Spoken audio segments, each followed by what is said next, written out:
Mike, go ahead.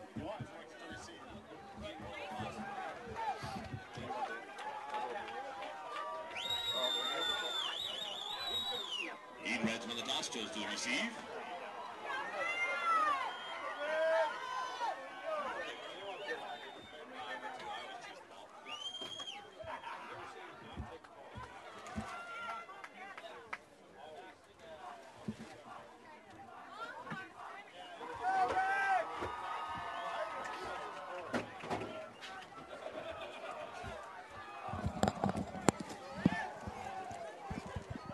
Test 1 2.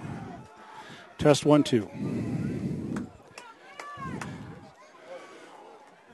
Welcome to Eaton tonight for what promises to be a great high school football game. We've got the number one team in the state, Eaton Reds, who carry a 6-0 record against the Platte Valley Broncos, who come into this game with a 5-1 record, and they are the 5th-ranked team in the state.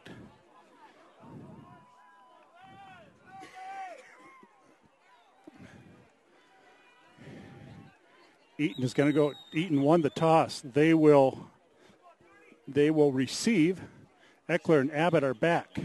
We've had a light rain here this evening, and it came real hard about a half hour ago, and then it quit. So we're fortunate from that standpoint. But this is a big game tonight, and it's about as good as it gets for high school football. Here comes the kick, and as Platte Valley, they usually try to fake teams out a little bit, and Coach Mott and his staff are well aware of that. So here they come, and let's see if they're going to kick it to Eckler or not. Here's the kick, and it's deep. And Eckler's going to catch it at the goal line. 10, kind of hesitates at the 15. He breaks off. He's at the 25, 30, and there's a flag on the play. You'd think at the last couple games we'd figured out, but yet we continue to get flags. I don't know, Tim. We still, I don't know what the problem is. But we still continue to kind of shoot ourselves in the foot. Yeah, I agree with you, Pat. So anyway, the penalty is against Eaton, unfortunately. They've had, last game we had about a 6-1 ratio. Again tonight we've got a big ratio. So instead of starting at about the 37, Eatons are being marched back. They come out of the huddle. Come on, I hate to say it, they start out that way again. The ball will be placed at the 18-yard line. Eaton comes out strong right.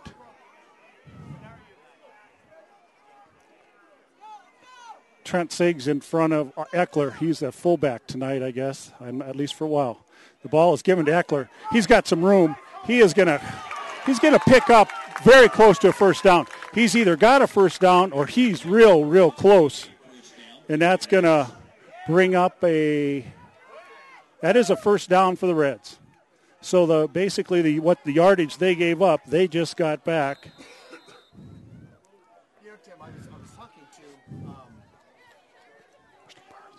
I was talking to some of the kids, and they said that Austin Eckler has 1,300 yards already. Right, over 1,300. With 20 touchdowns. That's right. Eaton comes out at similar formation. Motion right. Ball is given to Eckler. He's going to pick up. He picks up about 5.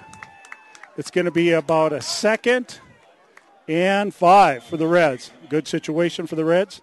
2nd and 5.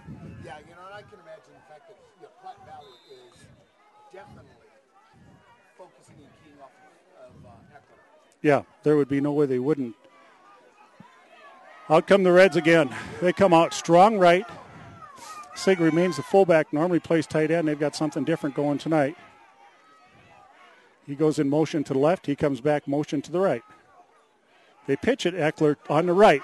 He's got some room. Oh, and he gets taken down.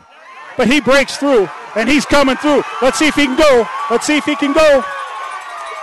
And he is going to get taken down. Long run for Eckler. The ball is going to come down on the 11-yard line. Something that I saw there, Pat, that I really liked. Britton Abbott couldn't make the block, but instead of getting out in front of someone and trying to hit someone from behind, he let it go. And even though Eckler was taken down, at least we're not marching back 15 yards. I can see the people in the booth here are excited too. Anyway, first down for the Reds. The ball will sit at the 12-yard line. I can't control the other members in the booth. They're almost jumping out of the booth. Yeah, but that was such a nice play, and you're right, Tim. Let's not make mistakes. Wade Wilson is in the game. Sig goes back to tight end. Wilson's the fullback. Sig goes in motion to the right. Ball's given to Eckler over the left side, and he is gonna go down on the 1-yard line. You know he wanted it. You know he wanted it. That's right. He wanted it. So anyway, here we go back. The ball will be placed on the 1-yard line. It's a first down from the 1-yard line. First down from the 1-yard line. Wilson remains the fullback. They gave it to Eckler on the left side, and he is going to go down for going for a touchdown. There go the balloons. So we see a lot of red and white tonight. Let's go fight, fight, fight. And Eaton was up on this game 6-0. On the first drive, they ran a total of 5 plays, and they have a touchdown. They lead this game 6-0 with 10 minutes and 8 seconds left in the first quarter, which makes us a very happy camper. Sean Early is on for the extra point. That makes the score 7-0. Pat's going to tell us about one of our sponsors. Yes, Tim, let me tell you about Air Repair. You know, it's chilly right now. It's very cold, and you know, if you're thinking about it, you've got to get your furnace repair. You know, you've got to get your heating system going. You know, Jeff Ryer at Air Repair does such a great job. He's extremely fair, and he's one of those type of guys that, you know, he's busy because he does a great job. And, you know, he's got geothermal. He's got all sorts of different, you know, things if you want to use propane. But it's definitely one of those things that, you know, with Jeff Ryer, he's a hometown guy. He's done so many work, and he works in the kind of like northern Colorado. And, you know, I can't say enough about Jeff Ryer. He does such a great job, and he's fair, and he's honest. And he's one of those type of guys that if, you know, you need something done, or if you just want an estimate, or if you want someone to just come in and take a look, he'll give you his honest opinion. And he does a great job. So, all right. All right. Thanks, Pat, for telling us about Air Repair and Jeff Ryer. You'll find him in both the Greeley and the Eaton phone book. Jeff Ryer, really good guy. Here comes Sean Wildshoes for the kick. Boy, he drives it deep. He's going to come down about the 1. Let's see what Platte Valley can do. Here they go. He breaks through the initial line, and the ball will go. Platte Valley will take over about on the 18, 19-yard line. Let's see what the Reds can do. I know the running, the quarterback is very highly touted here from Platte Valley. As the well, he's a big-time runner, too. He's pretty quick. So he does both. He throws the ball in and runs the ball, and that's what really makes their offense click, supposedly, from everything I've seen. They give it off to the left side, and he's going to get taken down at that point. Hey, that piece of paper right there.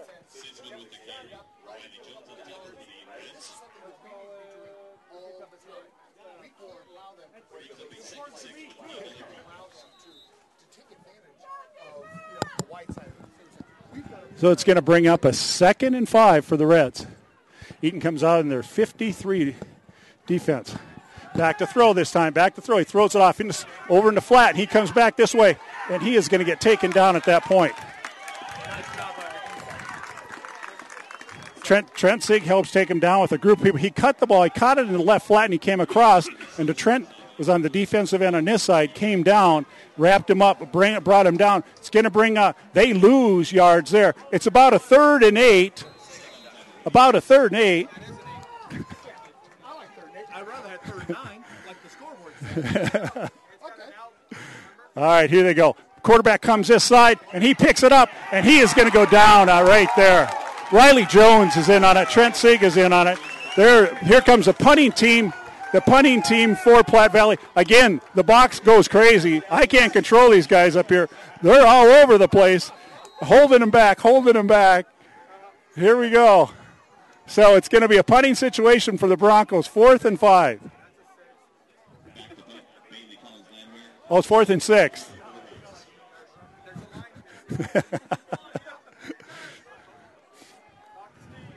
There's the snap. It's a little high. He does get it off, though.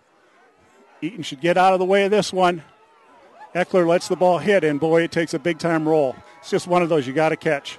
The ball is going to be on about the 24-yard line, but Eaton does take over. They lead this game currently 7-0 with 8 minutes and 9 seconds. Pat's going to tell us about another one of our sponsors.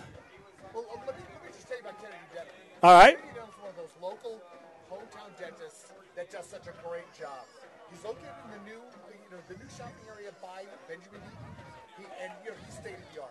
And he's kind of the guy that you come in and you feel automatically comfortable. There's no pain, there's no anxiety. You just put your mind at ease, and he does a very nice job.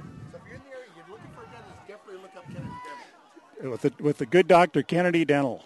All right, the ball is taken by Britton Abbott. He throws it. He had a receiver open. He hit the receiver in the hands, and unfortunately he does not make the catch. So it's going to bring up a 2nd and 10. He had a lot of motion right. He faked right. Looked like we are going to run a sweep. Britton Abbott rolled to the left, hit his receiver in the hands, and unfortunately led him just a little much, and it was out of there. Here come the Reds. Tim, what we need here is another long, sustained drive. Here we go. Here come Eaton out. They give it to Eckler on the right side. He's got some room. He's got about 15.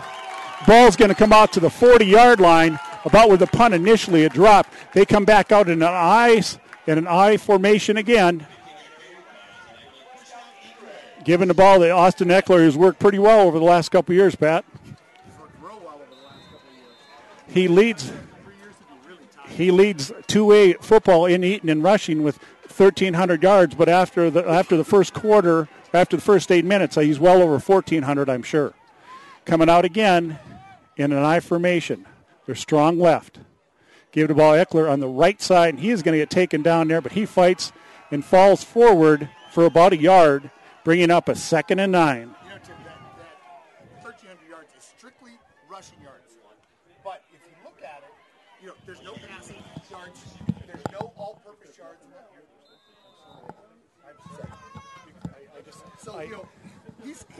He's all world. Yeah, Eckler does pick up one. It's going to bring up a 2nd and 9. Sig is back in as fullback. They come twins on the left, single receiver on the right. Eckler and I formation. Here they come left. And he is going to get taken down at that point. He loses a yard, bringing up a 3rd and 11. 3rd and 11 for the Reds. That time he tried to come here, and it had rained, and they're just flying out of there. So they come and they fill that hole. So, Tim, it'd be really kind of interesting to know exactly what his all-purpose yards are. Oh, yeah. Well, yeah, that is true, because he has caught some passes, too.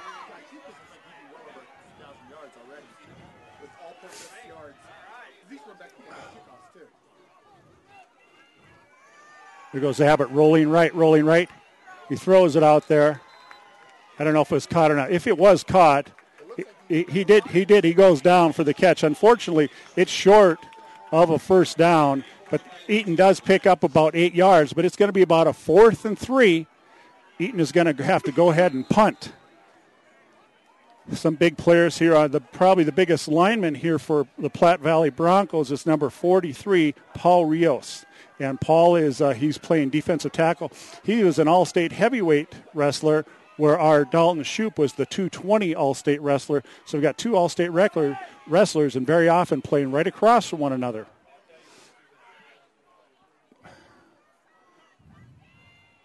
There's a snap.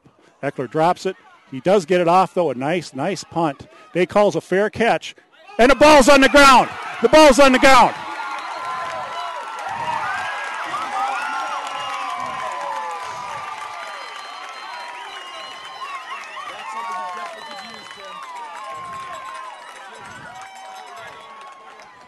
Trent Sieg comes up with a fumble recover. He had 2 last game, 1 this game.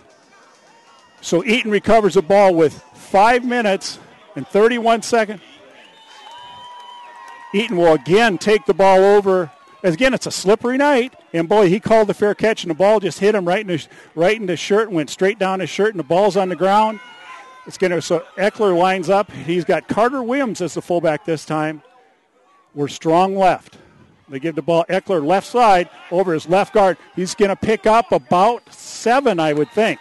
The ball is going to go inside the 20 at about the 16-yard line.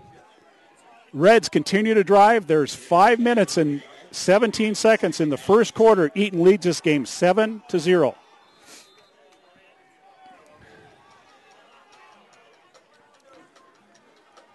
Here come the Reds out again. Sig goes back to fullback. They come out twins left. When they do that, they're putting 2 wide receivers on the side. They don't go with a tight end. So they go twins right, single receiver on the left.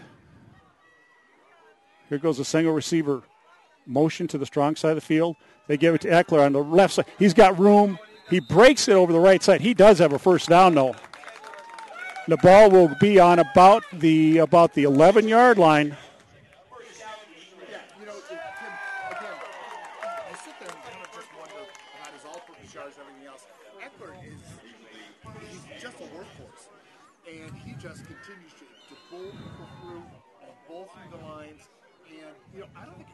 As long as he stays healthy, and I know he works out hard, and as long as he stays healthy, he's basically unstoppable in high school football right now.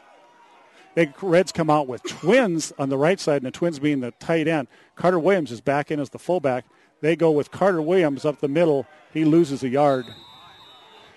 That's too bad. The ball was basically at the 10-yard line, and goal to goal, they lose a yard.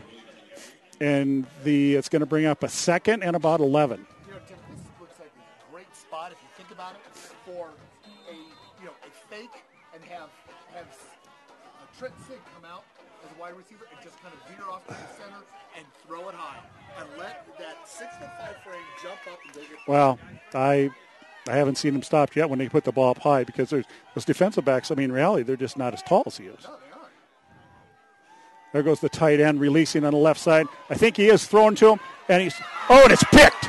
It's picked, and he's coming back this way, and he is.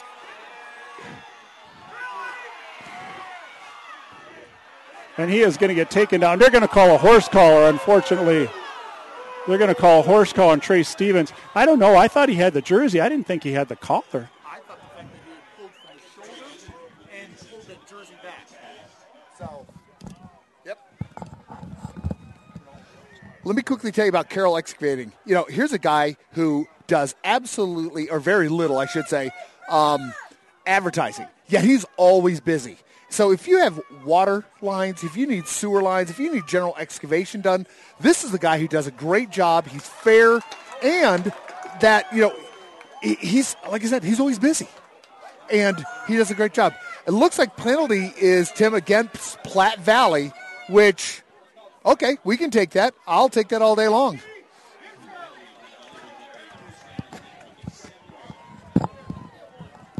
So the ball is actually now, instead of being about at the 12, it's about the 6. And let's see, they come out in shotgun this time. They go on this side. He tries to break through this side, and he is going to get taken down there. Sig has got him by the feet, helped out by Eston McGraw, who is the outside linebacker on this side. Bringing up, they got about 5, almost 6 on that play, though. Bringing up a second. They go no huddle this time. They're going shotgun. They got twins on the left, a single receiver on the right, and Eaton's actually got 4 defensive backs in the game. They come trips this side. He rolls this side, and he throws to his left. He hits his back out there, and Wade Wilson makes a nice tackle. He picks up about 3, but I thought he was going to get a first down. Wade Wilson stops him in his tracks and puts him down there. That was a nice play because it now forces a third down. And, if we can hold him here, we should get great field position. Yep. So it's going to bring up a 3rd and 2, a long 2 for the Broncos. There goes the quarterback option, left side. He's got room over there, and he breaks through, but he is going to get taken down by Jay Kilbert. Takes him down at that spot. It is a first down, though, for the Broncos. They run short side of the field and pick up a first down.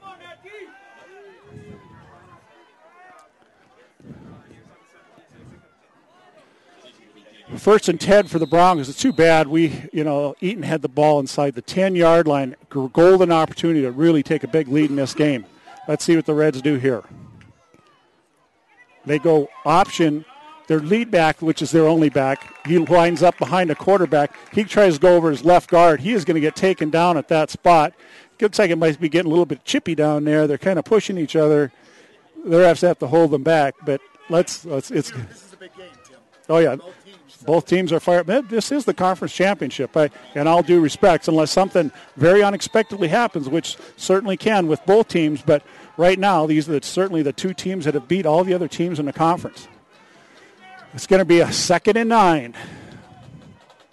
Here they come. They go pass this way. They throw it out. And the receiver's free in the secondary, and he is going to get taken down at that point. Jay Kilbert takes him down, but they're going to pick up big yardage. They get about 20, and the ball will be on about the 45-yard line. Tim, when he came out and he kind of slanted toward the center, he was wide open. We didn't have anybody close to him. Yeah. We kind of thought that they would be running a totally different play, and we just didn't have the coverage there. Was it blown coverage or what? Well, they're going to have a lot closer coverage than that, or it's going to be a long night. Eaton continues to lead this game 7-0. There goes the quarterback on the right side, and he's got a little bit of room. He is going to get taken down at that point. No, that was Reese Weigel, our safety. Jay's playing corner over on the other side. Bringing up about a 2nd and 5. They get good yardage on first down again. Eaton's going to have to have some big plays here. Platte Valley is not huddling up. They basically are getting signals sent in, and the quarterback is calling a play from the line of scrimmage. They're basically passing on every play here. Here they come. They're coming out. The receiver's out here this time, and he is going to get taken down. Eckler takes him down there along with Cole Edens, but I think it's a first down for the Broncos. It is first down Broncos. There's going to be one more play in the first quarter. Eaton had a heck of an opportunity where they had the ball inside the 10-yard line, and it came back. So let's see what happens here. They come option short side of the field. There doesn't look like there's much room there. There's also a flag, and I don't know. This is one of those nights where those players got to get this. They should have long spikes on because –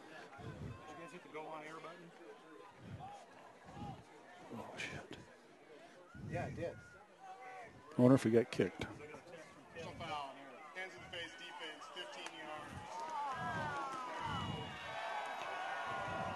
We're back on the field here again. Eaton, it's called for another penalty, and it's a big one that time. It's 15 yards, and Eaton will go running back. We'll be walking backwards 15 yards. Eaton, we held them there. And it's going to be, again, a 15-yard pickup for the Broncos. Ball sits at the 20-yard line. Goes back in shotgun. He passes. Quarterback, he catches it and goes in for a touchdown.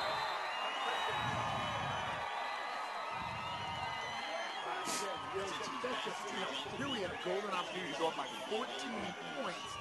Yep. Quick turnover, and they capitalize on it. And next thing you know, it looks like it might be a tie game. At this point, the game is 7-6.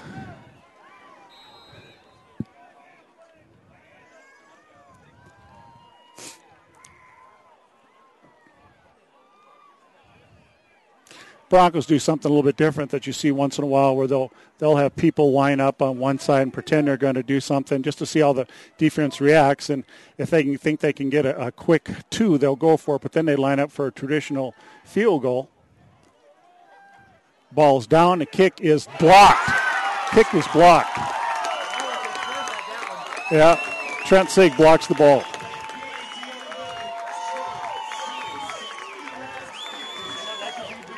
Yeah, that. Yeah, that's a big deal.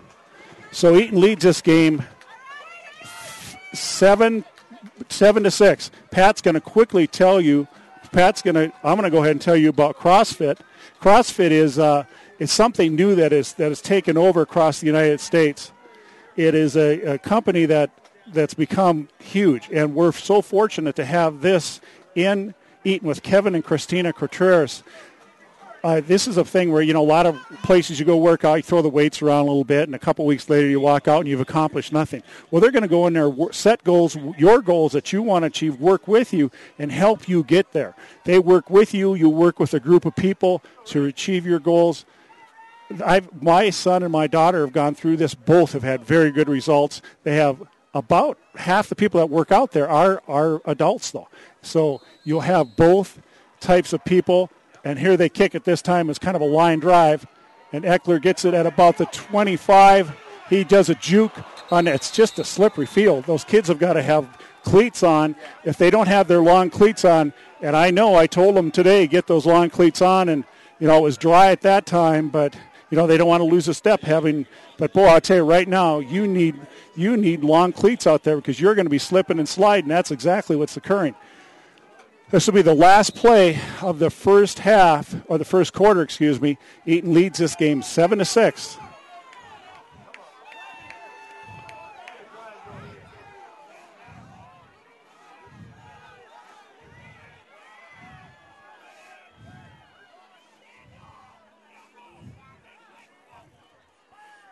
Go back to throw. He's got Eckler out in the flat, and he is going to get taken down at that point. Pat, one thing that just it upsets me, these kids, I don't know why they don't have long spikes in. They're on a very slippery field. They're sliding all over the place. And unless they get long spikes on, it's going to continue. The field's wet. Why wouldn't you put long spikes on? Yeah, no. And especially since everybody knew it rained, and it rained really well right before. So anyway.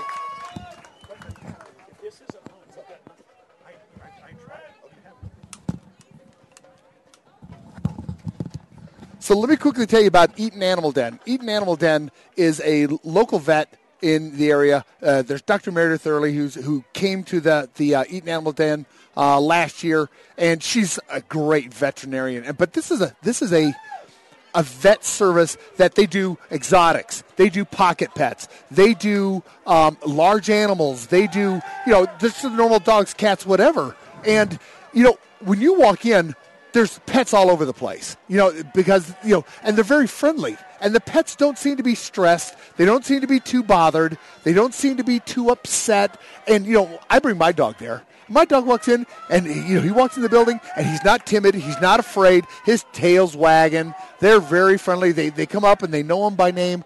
This is a veterinary service that, does a great job and works really hard to make sure the fact your pet feels at ease in their building. Eaton comes out. They lost about 3 yards on first down, a 2nd and 13 or 2nd and 14. They come out strong right, which is the short side of the field.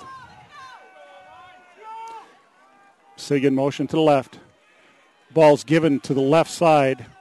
Eckler, and he doesn't get much.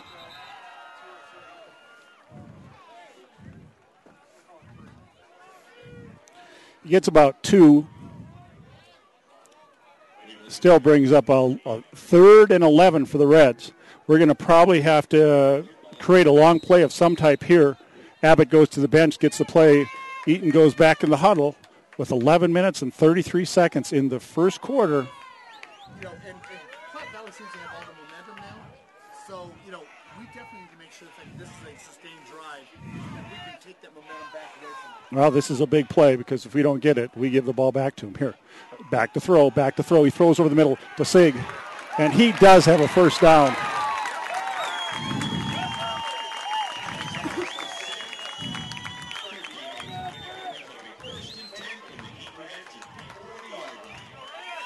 That was a big play. We needed 11 and we got 12. So here we run with 11 minutes left in the second quarter. Yeah, Tim, great play, big play, and, Trent had a great catch on that. Back to a traditional line. Wade Wilson is now the fullback. They pitch it to Eckler on the left side. And again, he breaks free. He's got some yards. He's got a first down, and he is driven out of bounds at about the 40-yard line, which is a first down for the Reds. Eckler, he broke a tackle at the line of scrimmage, got into the secondary, and he picked up about 20. So again, we know we're going to have to score in this game because we've seen Platte Valley. Come out and move the ball. So we know we're going to have to score. This isn't going to be one of those 7-6 games. No, you're right, Tim. This is going to be a high-scoring game, and we need to make sure that we're scoring on every position. Ball's Eckler's into the secondary again. No, I take that back. Not in the secondary. He broke the initial line of scrimmage where he met linebackers and safeties. They put him down at that point, not after gaining about 5 to 6 yards, bringing up a second and a short 5 for the Reds. Offensive line, left tackle is Dalton Shoup. Left guard, Philip Ringer. The center is a senior, Trey Stevens.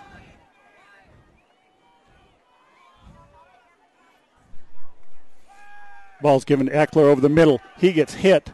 His left guard got blown back into him when he hit him. He bounced off the left guard and kept going, though. Jordan Landon is the right guard. And Ty Whittick is the 6'5", 231 junior offensive tackle. So on that offensive line, you've got 3 seniors and 2 juniors. Right now, who's ever over Paul Reyes who had been their best defensive lineman. And unfortunately, that happens to be in that play. Philip Ringer, he got driven back, and my recommendation to Philip Ringer is to stay low on that big person. Strong right. Ball's given to Eckler. Oh, there was a mistake. Shoot, you had a third and short, a third and about 2, and Britton Abbott came back, and either Abbott turned wrong or Austin Eckler came the wrong way, and Eaton is going to punt the ball. The ball sits at the 37-yard line. I'm kind of surprises me. Yeah, I am too, Tim. I'm really kind of surprised that we are punting. But then again, the last thing we want to do is give them a shorter field. Yeah, that's true.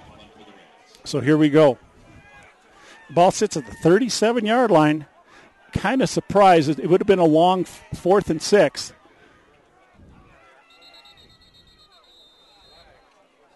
The flag, it looks like Eaton may have taken too much time, unfortunately.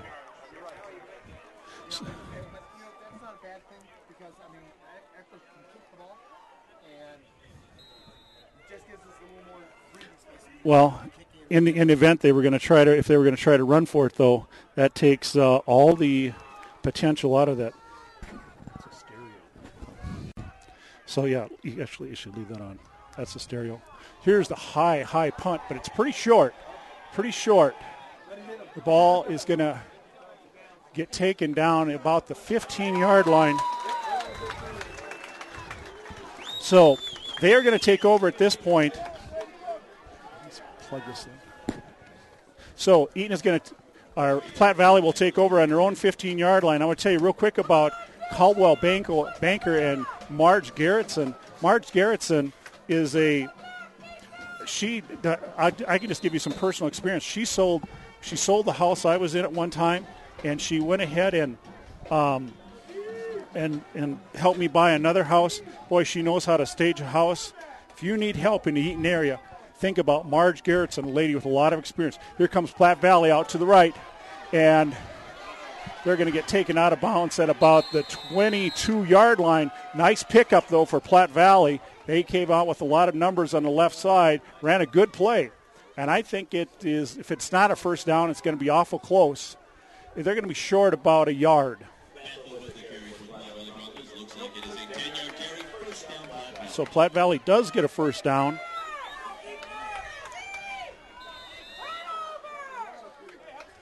So first down for Platte Valley.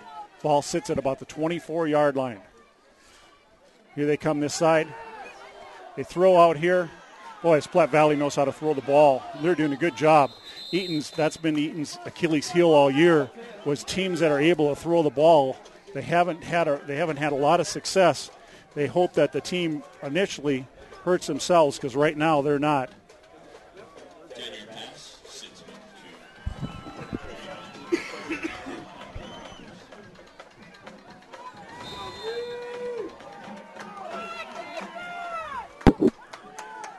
7-6 the score remains.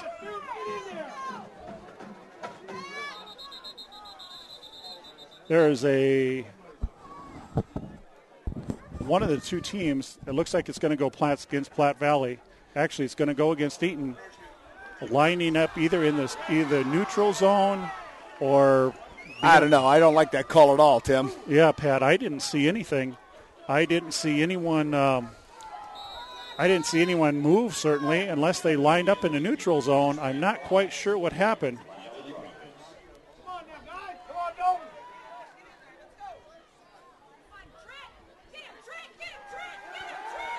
They throw of the left side, and they overshoot the receiver. That's going to bring up a 2nd and 5. A 2nd and 5 for the Reds. I tell you, it's a slippery field, and if those kids don't have on longer cleats, it's very hard to pass rush because you can't dig in and make a cut. If with short spikes, it's just kind of you're at the mercy.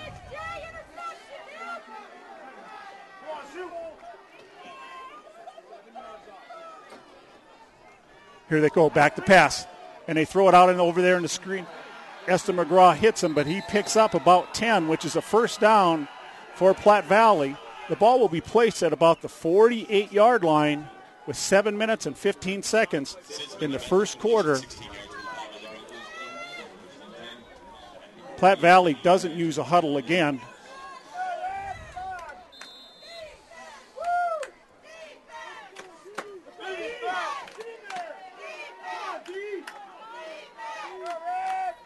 Back to shotgun, back to throw. He puts it out over here, and the kid just slips. And unfortunately, they play on a wet field too. But the only thing I can recommend to those kids is go ahead and get your long cleats on. And I'm saying it over and over, and I apologize, but if you don't get the long cleats on, you're not going to get to that quarterback. That's going to be the ball was caught for a 2-yard gain, and again, the receiver went down right on the spot. It's a 2nd and 8. For Platte Valley.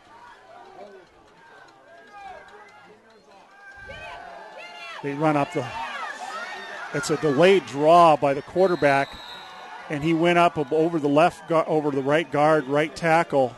He waited for the defensive tackle. The defensive tackle basically was almost sucked through at the defensive end, and it becomes a first down for Platte Valley. The ball will sit at the 36-yard line of Eaton.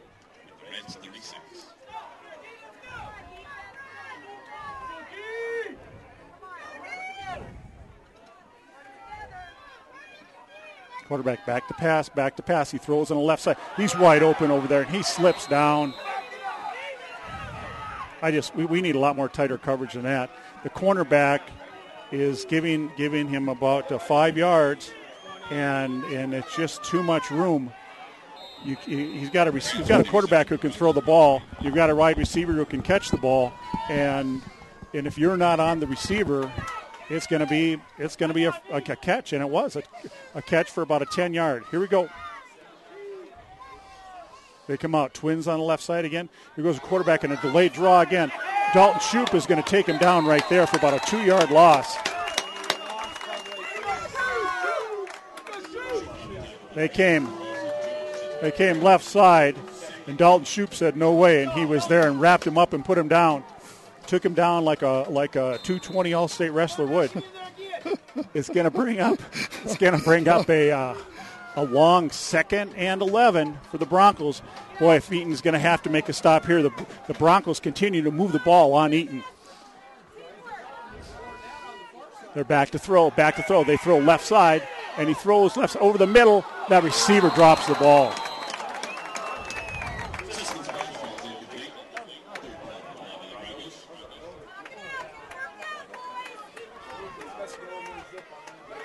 Bringing up a 3rd and 12. 3rd and 12.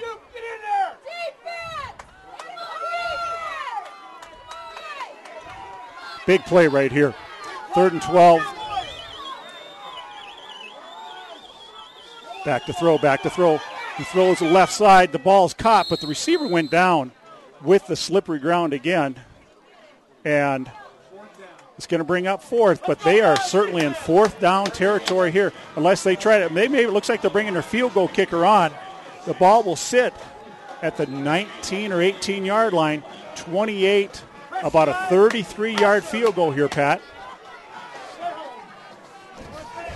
33-yard field goal for Platte Valley.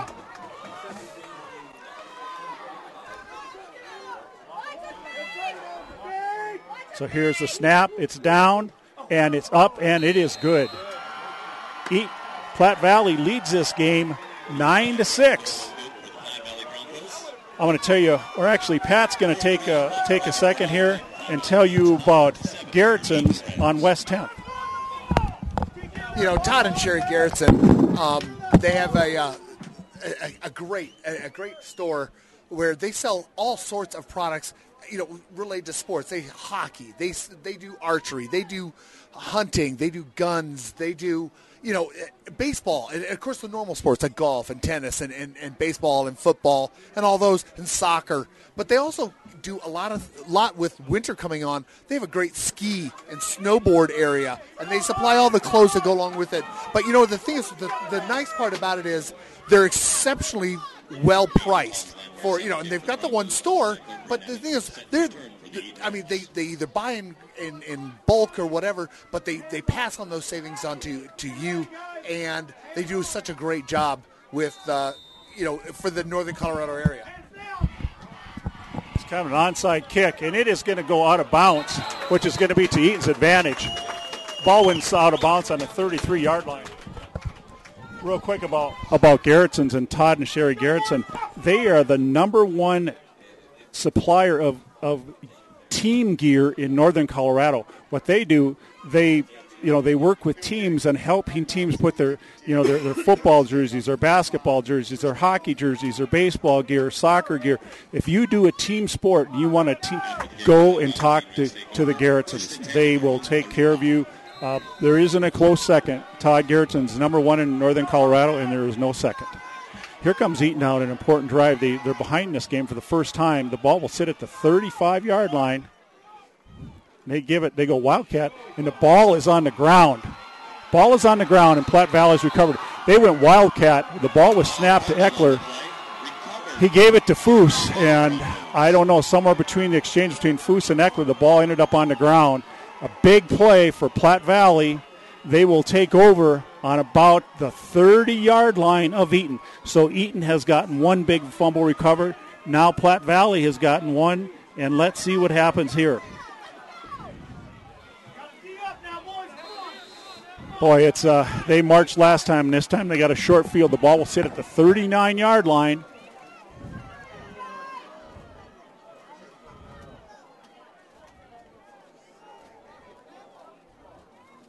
They run quarterback on this side. He just slips and goes down. You know, Tim, you've said it I don't know how many times. It looked like, you know, he came out and he tried to make a cut, and, of course, his feet went out with underneath him with this slippery field. And, you know, hopefully, when our guys go in at halftime, we're replacing our cleats, and we are putting in longer cleats. So we're set up with our normal 5-3 defense. Quarterback's going back, and it looks like he's going to pass, and he throws it up to, and the guy's, again, wide open. And, I don't know what to do, Tim. I don't know what's going on, but we're not covering their wide receivers at all. And they're just marching down the field. So, who knows what's going on, but I think the fact that, Monton, Grable, or whoever needs to have a conversation with these guys, and they need to have a lot tighter coverage going on.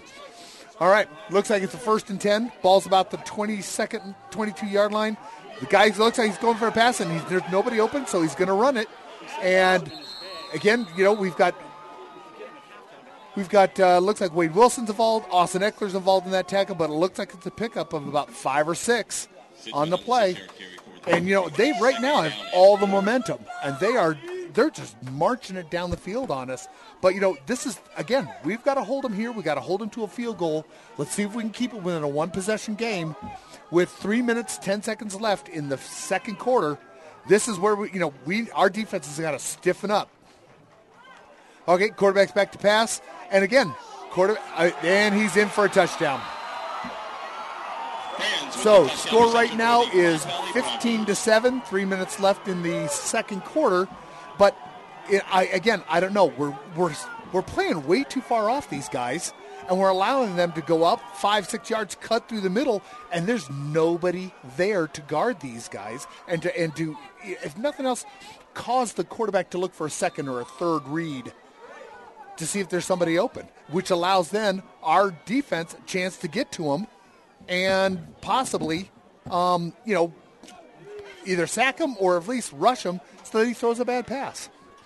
So, all right, looks like they're on for their extra point.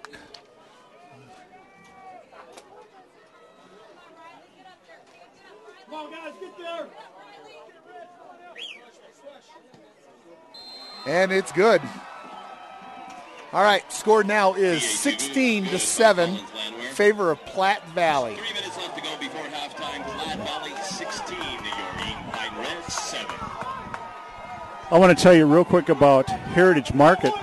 Heritage Market is a big community market in the city of Eaton. It's built in the new Eaton Center, and if you've been into Eaton at all, it's not so very hard to find, certainly right off of Highway 85. But this has its own meat market. It has its own bakery, has its own pharmacy.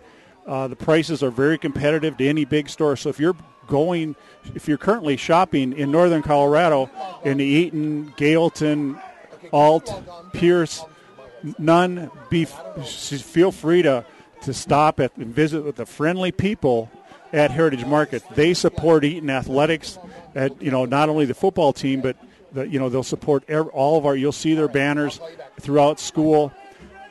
Heritage Market, you'll see a lot of friendly people. A lot of the people that you went to school with, you'll see them at Heritage Market. So here comes the fake kick for Platte Valley. This kicker's pretty good. I give it to him. He kicked one to the goal line, and boy, he had one extra point block, but both his 33-yard field goal and the extra point he did make was deep. And it comes a little short this time. The ball's going to go bounce off. Goes Deckler, bounced off Abbott. He's going to get taken down at about the 27-yard line. The ball's at the 27-yard line. Eaton will come out.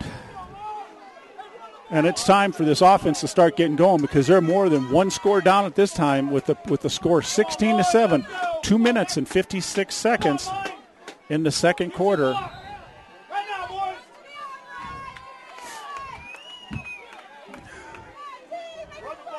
Riley Jones is now the fullback. Sig is the tight end on the right side. Wide receivers both sides. The ball is on the ground again. I don't know. To be honest with you, I don't know. Britton Abbott does have the ball. He does pick up 3. I think the quarterback just kept it and went over the left guard. He does pick up 4. Nice gain on first down.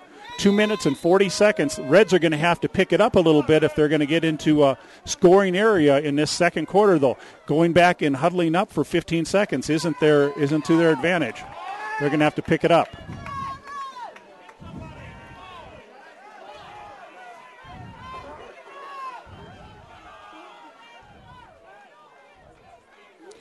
Abbott back to throw. He throws deep, and he overthrows his receiver over there. That was Dave Anders, and the ball went over his receiver, well over his receiver. He was well covered, though. The defensive back from Plateau Valley had him step for step. 3rd and 6 for Eaton with 2 minutes and 11 seconds. The one advantage of throwing the ball, the clock did stop. But at the same time, if we don't pick up something here, we're going to have to give the ball back to Platte Valley. When I say pick up something, that means 5 yards.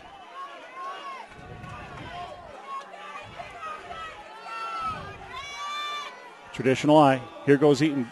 Back to throw, back to throw. They throw it to Sig up over and he catches the ball and comes down.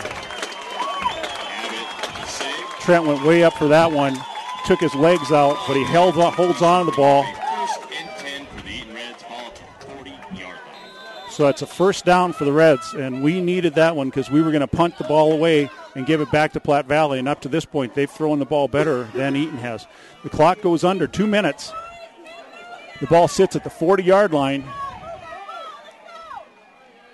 I'm assuming they're going to mix some running plays in with passing plays.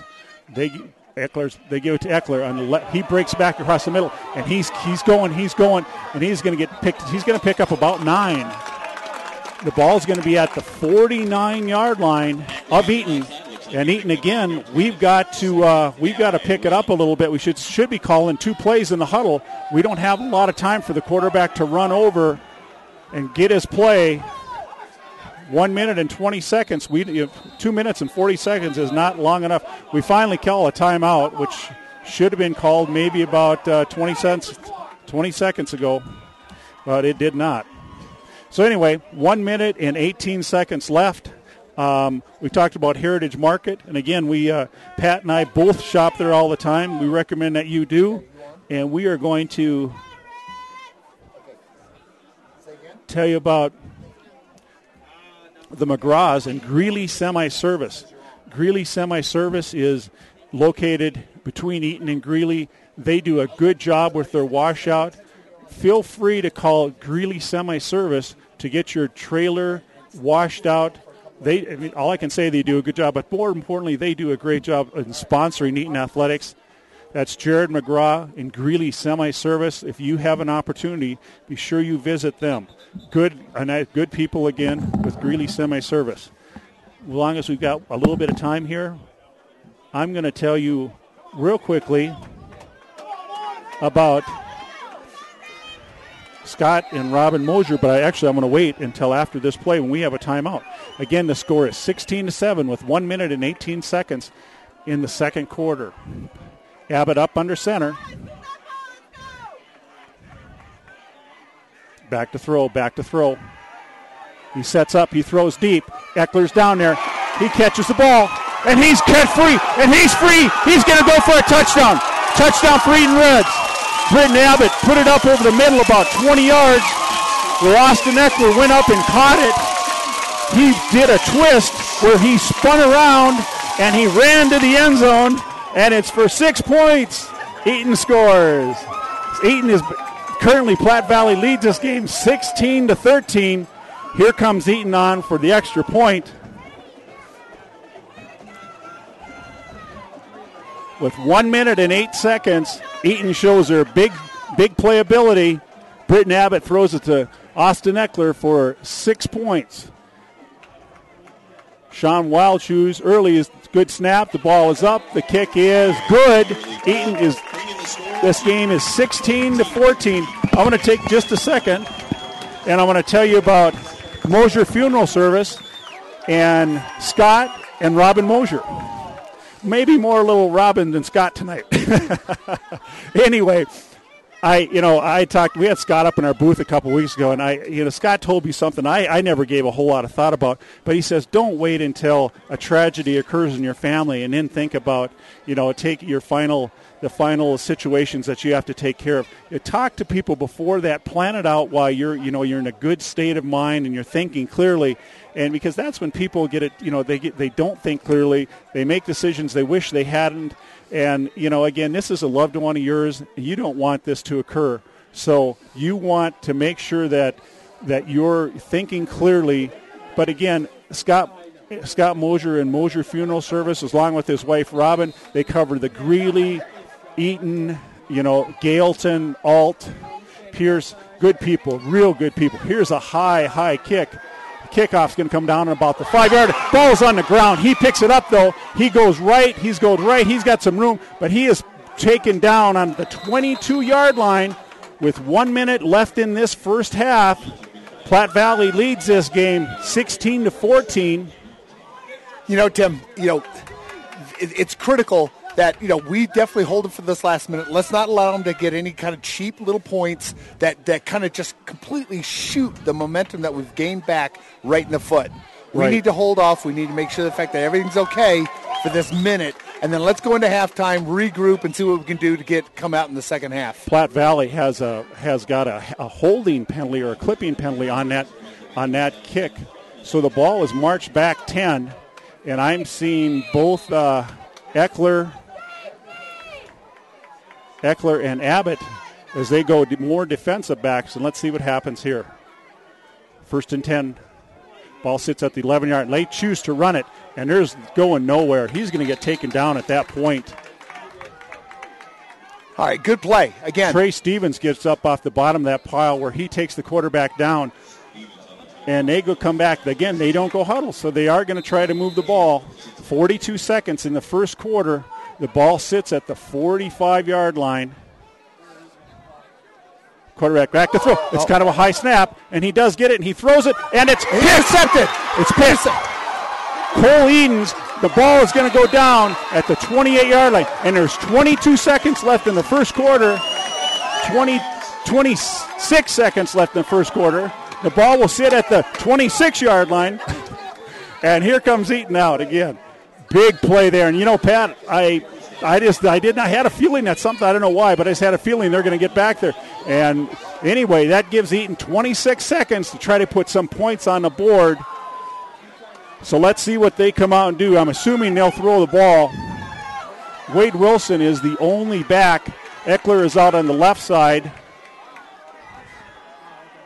They've got two tight ends. Sig goes in motion to the left, which is the wide side of the field. Abbott goes to the left. He's got some time. He throws it, and it's going to caught by Eckler. Touchdown, Reds! I can't. Holy cow! Holy cow! Holy cow! Eaton comes back and scores with one play, 26 seconds.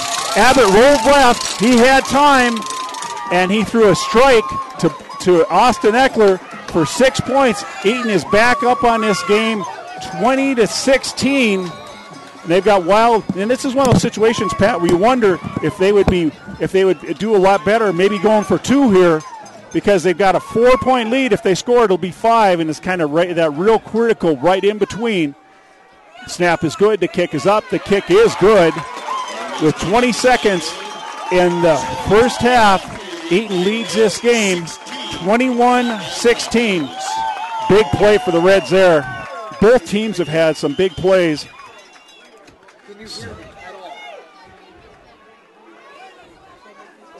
Along with Pat, I'm going to tell you real quick about New West Bank. New West Bank is located in the New West Bank building, which is right in the new business center of Eaton, right by Heritage Market. But again, if you want, Pat and I have talked about New West Bank a number of times, but if you want to talk to a banker, like they're real big in agricultural loans, but again, your mortgage. But if you want to look at your banker across the table and have them understand what you're doing and look at a man and shake his hand, that's what you can do with Tim Croson. Because that's the way Tim Croson is. He will work with you.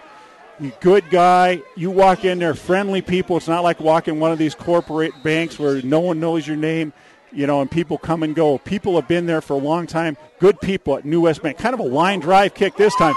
And it's going to go in. They're going to drop it. It's going to come down. He picks it up. He's probably at about the 20-yard line. Hard run by Platte Valley. There's 13 seconds. I doubt Platte Valley's going to put it up here. If I was Platte Valley, I wouldn't put it up here because it is just one of those situations where unless they feel they can really, really throw it with not a whole lot of time, Eaton leads this game again, 21-13. Holy cow. That's all I can say. It's like, oh my gosh. Pat, I'm going to turn it over to you for a second. Let you tell us about how you just saw the last events. You know, it's amazing. It really is. You look at it, and this is high school football. You never know what's going to happen. And here we have 2 scores in the period in the matter of, 15, 18 seconds? And the momentum has completely changed.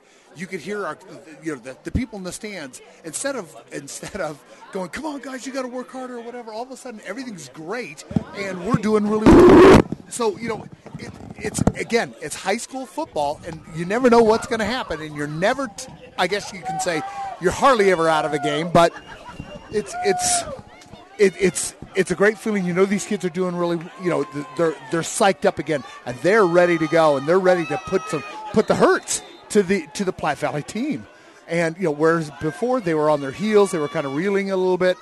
But let's see what they do. I can't imagine that they're going to pass. No, they're going to run it, and their quarterback's a good runner. But again, it's one of those things that I think that they're basically just running out the clock. It's 3, 2, 1. And it is now halftime. And thankfully, Eaton's now going in at halftime up 21-16. So, thank goodness, for turnovers. Otherwise, we would probably be hurting a little bit in this game.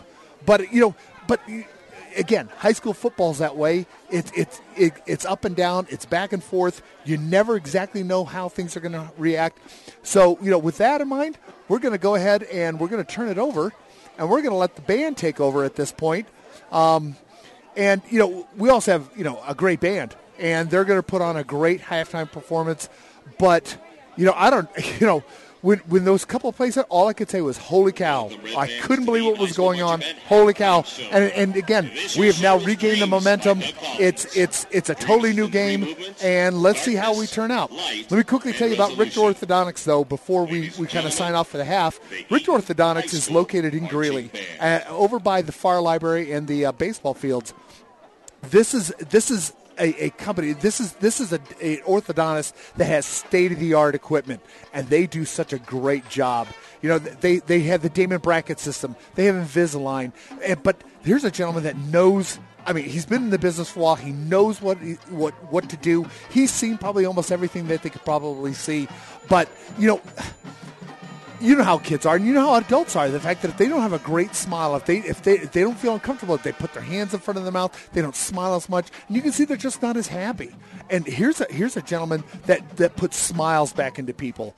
And Tim's daughter went to Richter Orthodontics, and she had some teeth kind of not going the right way, but she absolutely has a beautiful smile right now. She's an absolutely gorgeous girl, but that smile, and now she's smiling, and now she's happy, and you can see the fact that it's just completely transformed her into someone that has a beautiful smile. Richter Orthodontics. I mean, if you're looking at it, if you're thinking about it, and not just for kids but for adults as well. Here's a guy that does a great job, and this is somebody that you probably should go take a look at and go down and see what they did. They'll give you a free analysis. They'll go ahead and tell you what you need to do, what you don't need to do. But again, you walk in, you feel automatically at ease. You feel very confident with what they're doing, and he does a great job. And he's not like a lot of, I should say, he's not like a lot of orthodontists that will stab you or do whatever or try and sell you something. He'll sell you exactly what you need to get the job done, and he's very fair price, and he's very reasonable, and we've had him up in our booth, we've interviewed him. Very nice gentleman. Like I said, if you're thinking about orthodontics, if you're thinking about braces or something to do, whether you're an adult or for your kids, take the time, go by Richter Orthodontics and check it out. You won't be dissatisfied. All right, and at that, we're going to hand it off to the band for right now, and we'll catch you up right before the half. Thanks.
Yeah.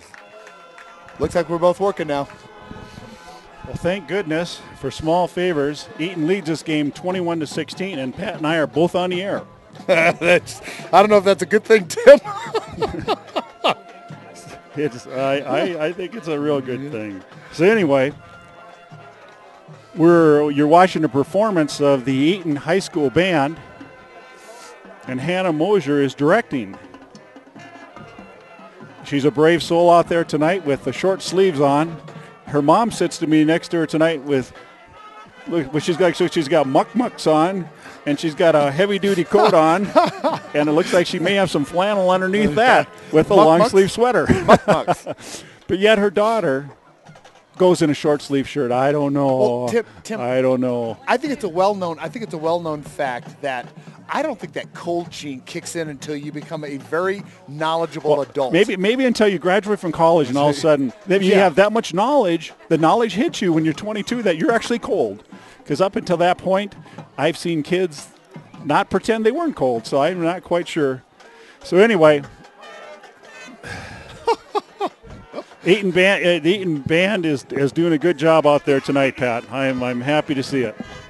If you would have saw Pat when I came to Eaton in 1993 or 1992-93, the Eaton band, how far we've come from that point to this point, it is phenomenal. 92, 93, where there's 5, 6 people in the band?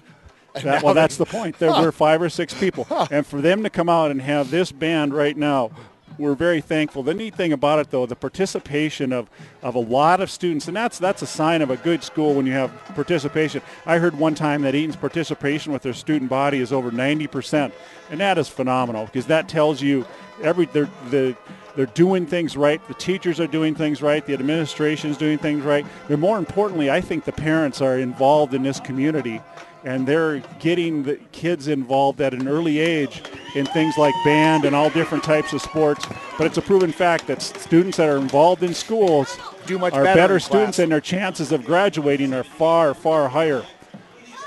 So you're right. Here come the Reds.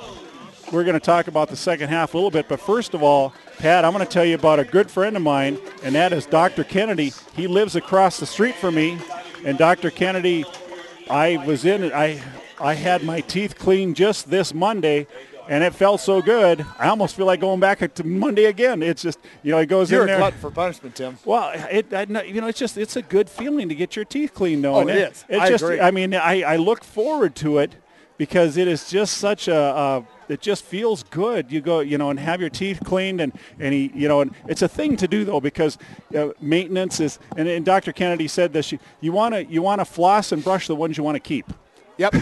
Well, but Tim, they also say that among other things, but good dental health can reduce cancer, can reduce a whole bunch of other diseases. Let me share this with you too. When I was there, they take a black light and they take a picture of your whole mouth to see if there's any type of a cancer in your mouth. So you're exactly right, Pat. But again, that's just the point, though, that Dr. Kennedy has the latest, in dental hygiene, equipment that's out there where they check this, and this is all a routine check. And, and I walk out there with a clean bill of health. I feel good about myself. I feel good about my teeth. I mean, it's all positive. And it's such a huge plus.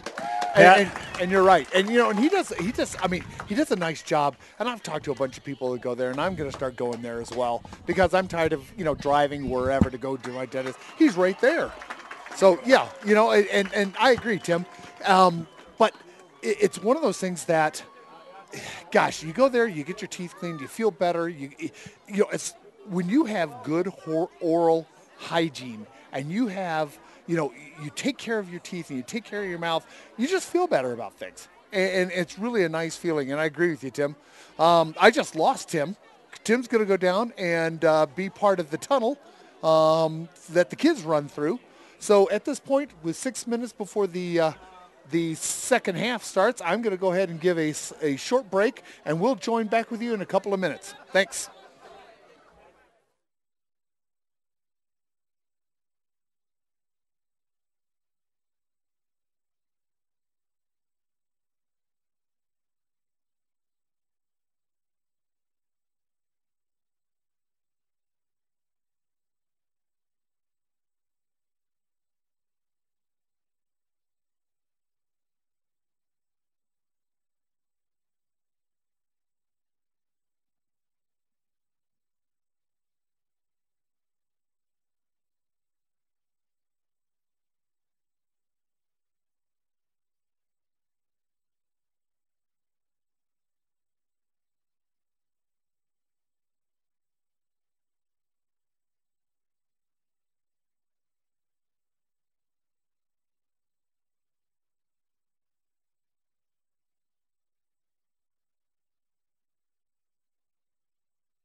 turn it down a little bit at a time. Okay. I guess that might you turn it off. You want to get them too fired up, or what's the deal?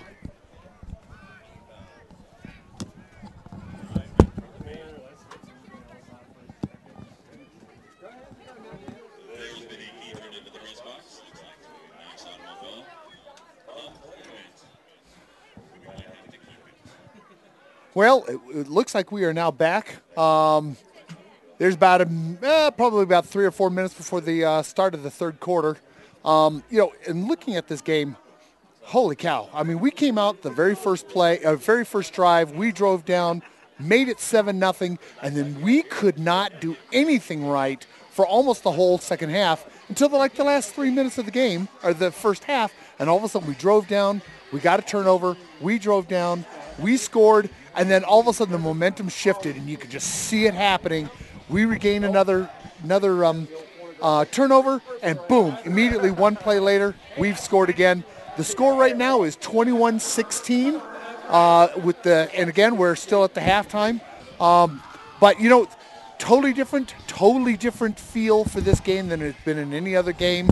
The Brush game. Honestly, it feels very much like the Brush game, where we just could not seem to get on track for that whole first half, and Brush just dominated. In this game, Platte Valley dominated that first half. We just got very lucky, and we got a couple of turnovers. We've turned those into points. So, Tim, looking at this first half, we're lucky. We're lucky to be basically 21-16 in the lead right now. Well, at the same time, we had once where we had the ball inside the 10-yard line, and we walked away with nothing. So, as a whole, Pat, I would agree, but at the same time, we had an opportunity. But as from a coaching aspect, to be honest with you, in a high school game, you got the ball with 26 seconds on your 10-yard line. You're putting it up in the air. And that's what happened. They picked it. 1 play later, Eaton's got a touchdown. They've got a lead in this game, and the momentum of the whole game switches just like that. Yeah, that's high school football, though. Yeah, and all of a sudden from Platte Valley having momentum, all of a sudden Eaton has momentum. Yep. So here we go. Eaton will kick off in the second half, and Platte Valley will receive. Just so you know, a reminder, next Friday night, Eaton travels to Strasburg. Well, they'll take on the Strasburg Indians. And then 2 weeks from now, they'll have the final game of the season. Hard to believe that we're saying that already, against the Sterling Tigers. And playoffs will start the following week after that. If things go right, I would think Eaton hopefully would host a playoff game, but that's a long ways away. So here we go with Sean. Wild Shoes. Early kicking off. It's a little bit shorter. It's going to come down about the 5. And he comes up that side, and he is going to get taken down or run out of bounds at about the 21-yard line. It's time for Eaton's defense to come on. All right, Tim, so, you mentioned it all through the first half. Do you think the fact they went in and put in longer cleats? Gosh, you hope so. Well, I'm looking at the players. I don't see any of the shoes difference out there, so I actually ran down the field, reminded the coaches, but either the coaches didn't say anything or the players didn't listen to them. And, again, you got a slick field, and short cleats was a bad recipe. Eaton comes out in their 52. They've got 4. There's an offsides. I'm not sure if it was Eaton or if it was Platte Valley. They're marching off against Eaton again. Eaton, all year long, Pat, Eaton has had the same problem. They continue to shoot themselves in the foot. Yeah, they have, Tim. You're right. I don't know. And these kids are well taught. Yeah, I don't know. Either they're lining up off sides or jumping. Here they come this side. Quarterback keeps the ball. He is going to kick first ball. Quarterback has a good relationship with the back. In fact, he rides the back rides the ball with the quarterback. At the last minute, the quarterback pulls the ball out. Once in a while, you're going to have a situation, the ball will end up on the ground. Eaton tried to do that. But, again, when Eckler did it, he just, as a running back, he doesn't have that same experience that a quarterback taking snap after snap after snap. You have both Eckler and Abbott in the game. They're going 4 wide this time. Let's see if he can get some pressure. The quarterback keeps it. He runs right side, and he is going to pick up. He's going to pick up about 9 yards again on first down. You've got Trey Stevens on the bottom of that pile getting up. It's going to make it a short second and about 9 for the Broncos. You know, Tim, this is the last thing we need. We need to stop them here, not let them regain the momentum. And they really have. They have moved the ball at will in the first half. And let's see what happens here. They come out. The back keeps it. Dalton Shoup is in on the tackle, along with Colton Garrettson. Garrett Colson, and he's again a sophomore, but he is playing nose guard as long as Matthew Cordova. He broke his foot about 3 weeks ago. They expect him back about the Sterling game. Here they come out again. No, Eaton has put both their quarterback and their tailback, who normally don't play offense. They're out there playing defense and there they go. They give it to the back, and he's coming this side, and he has got they're getting 9 to 10 yards. A push there, and it is just they're opening up some big-time holes in there. They're spreading Eaton out across the field. They go twins, so we've got a cornerback, and both of our safeties are wide, and we're going with one linebacker and one safety, but we have 5 interior linemen, a nose, 2 tackles, and 2 defensive ends. So really a 51. And the quarterback, again, gives it to the fullback. This time, he gets the first down, though. It was 2nd and 1. He gets about 3. So enough for a first down for Platte Valley. The ball will sit at the 43-yard line. Eaton crowd is cheering their team on here, trying to get their daubers. Let's see what happens here. Quarterback's back to throw. He's under pressure this time, and the ball is intercepted. No, it was not intercepted, but he was under pressure that time. Trey Stevens went through, hit the quarterback. Casey Eaton's had the ball in his hands, good coverage, caught the ball, fell down out of bounds. I don't know if both of his feet would have been in the first place, but they call it basically an incomplete pass. 2nd and 10. This is a chance for Eaton's got to stop him here. Quarterback goes on left side, and he gets by, and he's going to get almost Britton Abbott.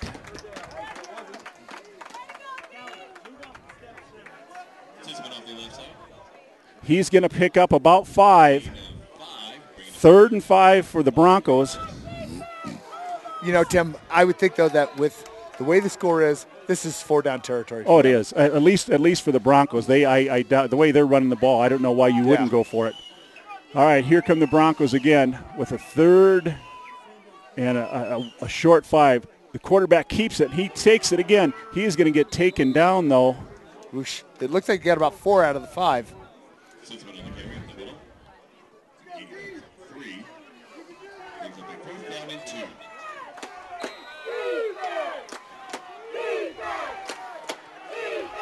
And, Tim, you know, they're going to run it. I can't imagine they're going to throw the ball here. Give it to their tail. They go left side. He is going to get taken down over there. I don't think but he does fall forward. He gets hit. This is a little kid that's got a lot. He's got a big heart, Pat. He's not a big kid. He's probably 155 pounds. And he took the load of that hit, and instead of getting driven back or down at that point, he came forward. So it's a first down for Platte Valley. The ball will sit at about the 31-yard line. That was a big series of downs. Eaton had them 2nd and 10, and they ran it 3 times, and they got a first down. Back to throw. They're throwing over here.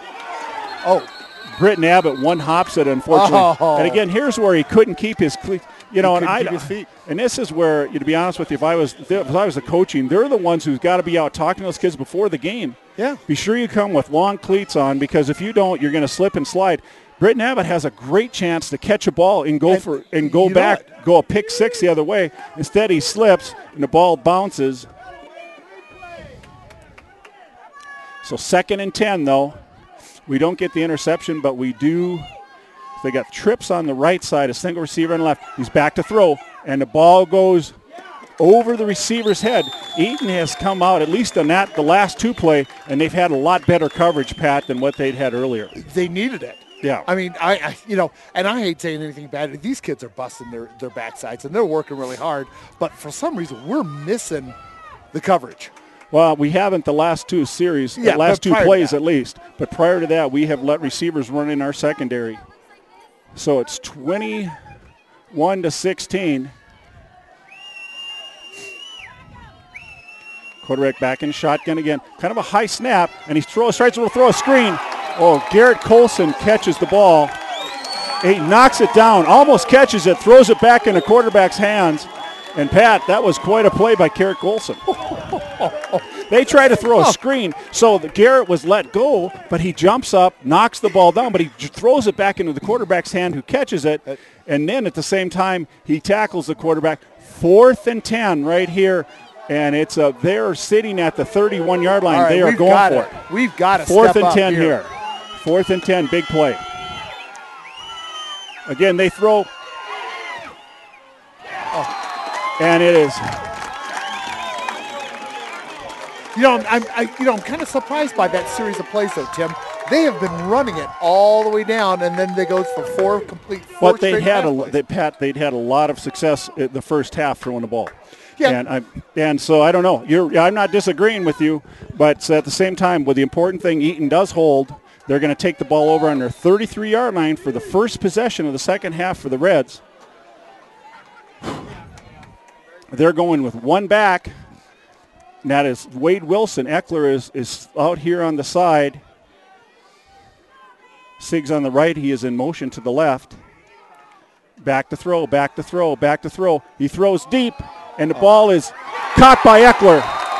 Caught by Eckler. The ball is going to be caught. Eckler, they're going to give him the 32-yard line. Same play they ran in the first half for a touchdown. What they do is they take their tight end. They put Eckler in the slot. They take the tight end. They roll. So they take the tight end. They're getting a double team block on the defensive end on the side where Abbott runs, which gives Abbott protection, and he put the ball right on the money. I didn't think and Eckler ran underneath it, hit him right there. Yeah, he threw into triple coverage too. They come out in the same formation again. Believe me, they know where Eckler is in this formation. They give the ball to Wilson, and he is going to run hard, run real hard. Our fullback, that's one of the first carries. He's been out for a couple weeks with a sore shoulder. He runs and picks up a first down.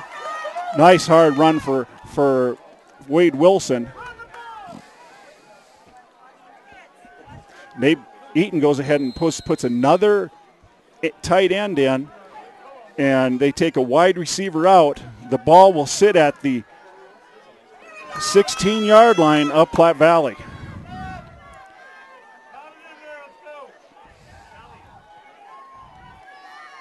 Two tight ends in, a fullback and a wide receiver. The ball is given to Eckler. He goes left side. He's got some room. He is going to take it down to about the 7-yard line. The clock continues to run with 7 minutes and 33 seconds in the third quarter. Eaton is shoving it down their throats at this time, Pat. Yeah, and it's nice to see. I mean, they kind of shut down our running game in the whole first half almost, except for the very first drive, and then the second drive where we kind of gave up the ball away. But after that, we kind of got shut down. It's nice to see that Austin's running the ball again. Well, again, we're going with authority. Again, we're going with two tight ends. I like to see that. And that Lewis, you got to help me, Pat. Quinones is the other tight end. He has gone to a number 90, so he's able to play tight end. There goes Sig in motion to the right. They toss it to Eckler right, and there's a lot of people out there, but his speed, I think, is going to give him the corner. It's a touchdown for Eaton. They had him out there. They had him out there, but Austin Eckler's speed is what made that play happen because he was hoping to cut it up. He puts it through. Eaton leads this game now 27-16. As long as we can get the scoreboard operators on top of things, we're in good shape. I'm giving Cap a hard time, to be honest with you. On the air, it feels kind of good, too. Anyway, with 6 minutes and 47 seconds, Eaton leads this game 27-16. Sean Wow, shoes. Early is on for the extra point. Good snap. Down. Kick is up. Kick is good. Eaton leads this game 28-16. 6 minutes, 47 seconds. Pat, I'm going to tell you about our good friend of ours, and that is Matt Carroll. And for 2 years now, Matt, again, you said it so clearly the first half. Again, Matt Carroll doesn't advertise. He doesn't spend a ton of money on advertising. You can tell a guy who doesn't advertise but's always busy all the time. What's that tell you? It's word-of-mouth advertising. People are referring Matt Carroll to their friends. He's a good guy. He treats people fair. His prices are fair. He does a good job. And when you have that combination together, you know, he doesn't have a big crew or anything, but he's going to come in. He's going to do your irrigation lines. He's going to do your home lines. He's going to, dig that well for you. And this time of tight water, that's something that you're going to want.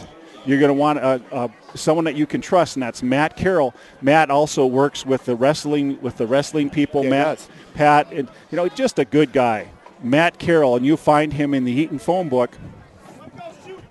If you get a chance, talk to him again.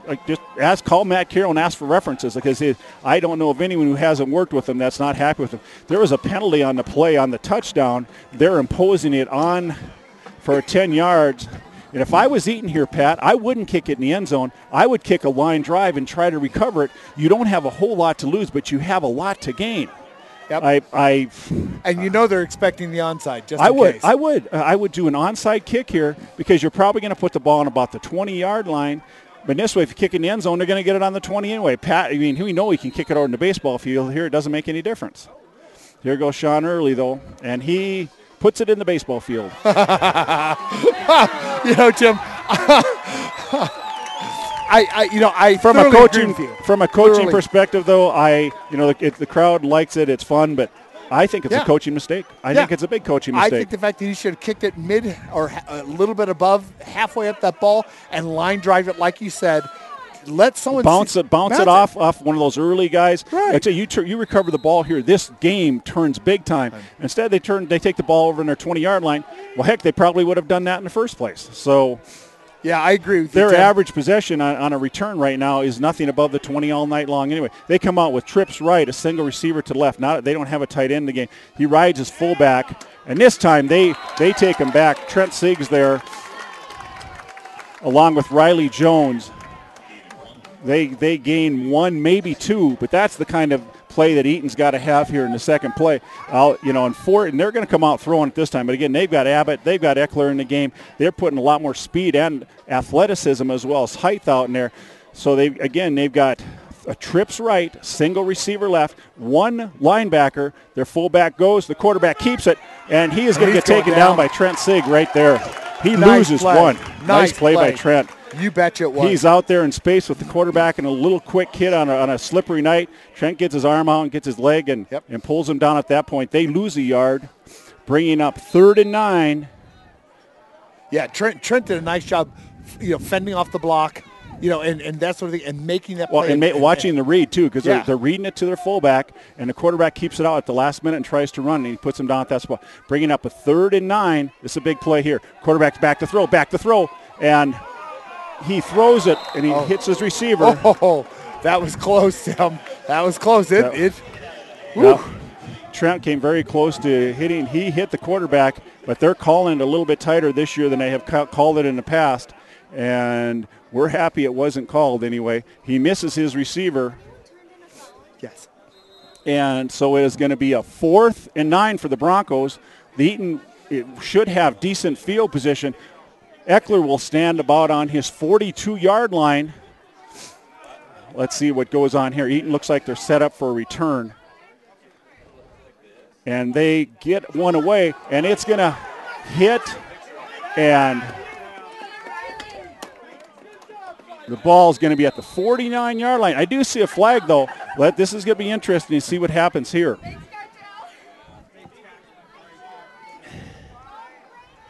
Yeah, Tim, gosh, let's hope it's not against Eaton. The last thing, I'm not we've sure. got great position. Yeah. We don't need to be marched back to 15 yards on this one. Pat, I'm going Let's to see. tell you real quick, and I don't know if you talked about air repair a whole lot, but I'd like to talk about my good friend Jeff Ryer. Jeff, this is boy. If you want to talk to your heating and air conditioning man, this is time of the year to do it. You want those heating systems cleaned out. They've been sitting there collecting dust. You turn them on. You don't want dust blowing in your face. I mean, get them cleaned out the way you should get them cleaned out. Go ahead and do it. Anyway, so again, the thing that Jeff Ryer does, he does a lot in the area of if you have propane and you live out in the country, because with the price of propane and getting it fixed, a lot of people are going to geothermal. And Jeff says in about 2.5 to 3 years, geothermal pays for itself. Basically, you're taking heat from underneath the earth, you're drilling down, you're getting that source, and you're gonna heat your home. I have a good friend who lives out west of town here. They have a swimming pool, and they use I asked him, I said, how do you heat this pool? This must be really expensive. He says, I use geothermal to heat my pool. This is a way to go. This is, if you live out in the country, use propane, at least call Jeff Ryer and ask him how this works and show them the cost benefits, how long it's going to take. Get an analysis done. So talk to Jeff Ryer. Pat, real quick there, I saw you had a little bit excited, but Platte Valley was holding one of our up men on the kicking team, so the ball will be on the 49-yard line, but it's going to get picked up, and it's going to be, let's see what happens. They don't move the ball, though. They're going to ask Eaton what they want. We must have declined the penalty so we could get the ball on right, the 49-yard because they would have repunted, but we like the short punt. Yeah, the ball's sitting on the Platte Valley side of the field. Here's a chance for Eaton to really do something in this game. Wilson's in motion. They're going to run wildcat. And here, Eckler's got the ball. He goes right side. He is in the secondary, and there's a flag. He's going to go for a touchdown. No, he's going to get taken down inside the 15-yard line. But there's a flag on the right side of the field. It's holding. And they're going to call holding on the Reds, and it's coming back. Huge play. Would have put the ball down inside the 20. We gained 30 yards on that play, and the ball comes back. It's one of the things. Platte Valley's a really good school, and they've got a really good football team. But I'm telling you right now, we don't need to help them. We don't need exactly. Yeah, Holy so cow. that's. But Pat, you and I have seen this all year long, where they have come in and Eaton has killed themselves with penalties. So I don't know. I'd like to see if. It's first and 15. Are we one of the most penalized teams in the Patriot League? At least in the Patriot. I can't believe there's one that's more penalized. You'd think we've got pretty smart kids. I don't know. We're going back to the Wildcat again now. You've got Eckler back there. Wilson's in motion to the right. One of the Eaton offensive interior linemen moved. And with that movement, it's going to put us back another 5. Eaton had a real good situation. 1st and 10 on the Platte Valley 49-yard line. And here goes the Eaton team walking back again. Right. Now it's 1st and 23. Should be 1st and 25. I don't know how, but because if you take 10 plus 5, well, of course, it depends on where the whole flag goes. Yeah. Yep. So 1st and 23, we'll take the 2 yards and be happy to do it. So here come the Reds out again. They're going Wildcat. They're going to try to run the ball some more. Eckler gets the ball. He's going to go left this time. He's in a positive territory. And he's going to get a first down. He's going to get driven down at the 35-yard line. 35-yard line with 4 minutes and 36 seconds in the third quarter. Eckler in one play picks up. He needed 23, Pat. How many did he get? He got about 26. 26. We'll call 26 on the button. So hard running. Again, they were going Wildcat that time. Eckler takes a direct snap. The advantage of doing that is we have an extra blocker. We go 2 tight ends and with a slot, and then you just put an extra blocker out there. Unfortunately, the whole defense keys on them, but at the same time, we continue to go. Again, we go Wildcat. They give it to Foose up the middle. And again, Eckler usually is a decoy at that point.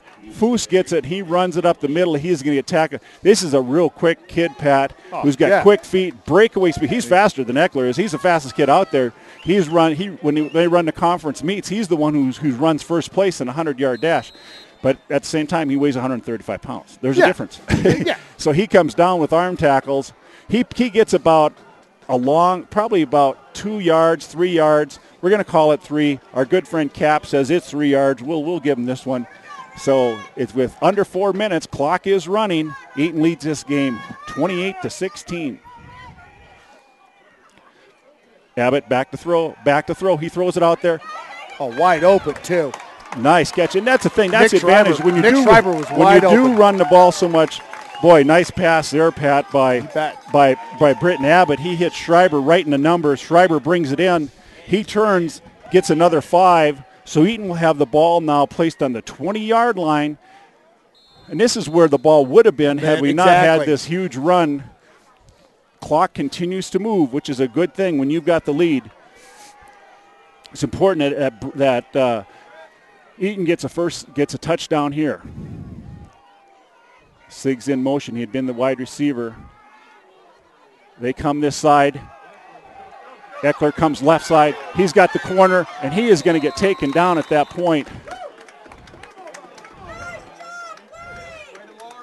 And he is going to get about 7 or 8 on that play. Yeah, the ball's going to go. He gets about the 11-yard line. He picks up 7. Their defensive back over there looked like he has a Charlie horse on a cold night, and he is slow getting up. I think it's a Charlie horse. I hope it's just a Charlie horse. I do too. Anyway, so there's a break in the action here with 3 minutes and 12 seconds in the third quarter. Pat, I'm going to tell you about some really good people in town here. I mean, these are good people too. Kevin and Christina Contreras, they own, Christina does a lot here. She's the music director. She's the music director and the fitness director at the same time. And Kevin is a firefighter over in Fort Collins. Boy, I tell you, these are good people, though. They work hard. And, this is a place where, again, I've said this so many times. You join a health club, you go in and you throw weights around. About a month later, you walk out and you try to get out of a contract. I mean, these people, you go into CrossFit, they sit down, set goals with you. They work with you to get those goals. If you go there, you will see results. CrossFit's taking the nation right now. Here goes Eaton out. They go 2 receivers, twins. They give it to Abbott, who tries to hand it off, but he keeps it. But he ends up falling forward. He goes through the hole. The hole was over his right guard, and I don't know if he missed the back or if he was supposed to just fake it and then take off. I am not sure what's supposed to take place there. But Britton Abbott does get the ball. Eaton does have the ball on the 9-yard line, Pat, and it is goal to goal. Tim, I want to say that he just missed and made a great situation out of a bad play. Yeah. It's certainly not to mention possible. the fact that he almost slipped as well. Right. So Eaton will have the ball on the 9-yard line. Goal to goal. Sig remains the fullback. No, Riley Jones is the fullback. Here goes Abbott. He keeps the ball. They've got numbers on the corner. And Britton Abbott goes into the end zone for a touchdown. Abbott's in the end zone for a touchdown. And the score is going to be 34-16. I don't need Cap to tell me how to count. I know how to count 6. Let's see, Cap. What do you think? 6 plus 28, 34. To 34-16. With 2 minutes and 38 seconds in the third quarter, Eaton has come out and scored in the third quarter. Believe me, this isn't a comfortable lead by any means, because I know the way they throw the ball they're throwing the ball. So Sean Shoes early comes on for the extra point. Sig will snap. The ball is down. The ball is up. Wild Shoes got another point. And Eaton will lead this game 35-16. And Pat, you're going to tell us about Eaton Animal Den, because I know you've got a lot of experience with these good people. Again, you'll find they treat me really well. you'll find them on the new business area of Eaton on the south side of town. And Pat, you tell us about when you boarded your dog there. We boarded our dog, and our dog it's a bit of a spaz, but that's okay. Takes after his owners. But the thing is, he was boarded, and we were going to go on a cruise.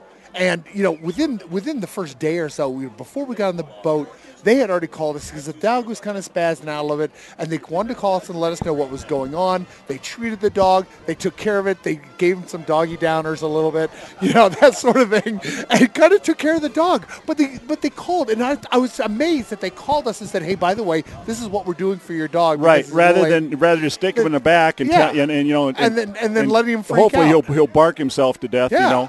But again, they do some things in there. They work with reptiles. They work with pocket pets. They work with domestics. They have a tack and feed shop.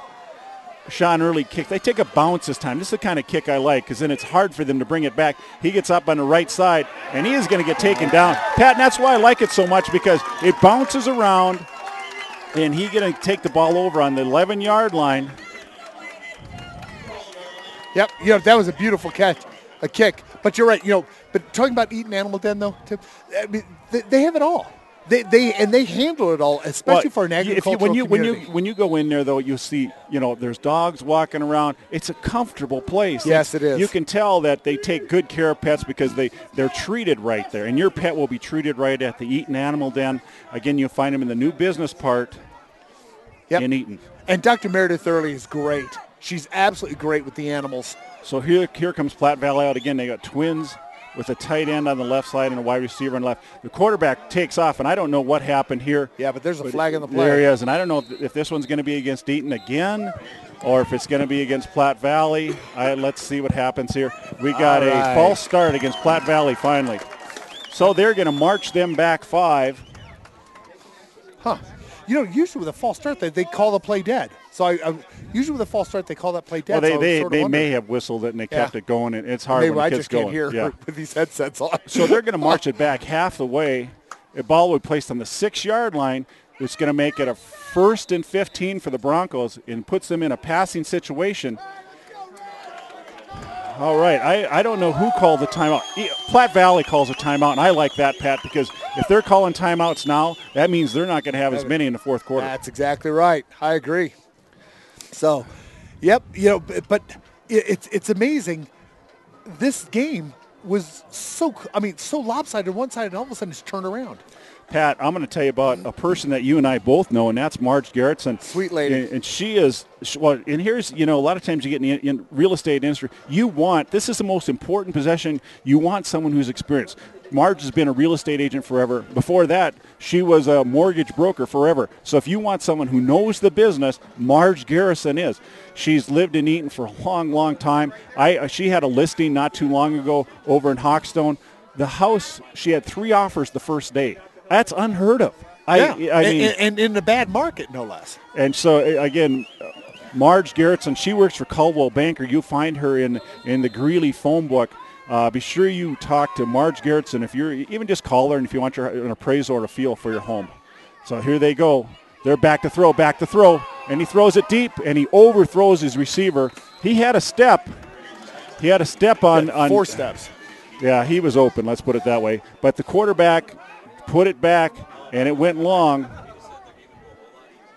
Yep. So it's going to be a 2nd and 15. Eaton's got a couple big plays because, boy, if we can hold them, we're going to get good field positions again. And let's put this game in the fourth quarter, and let's get this clock moving.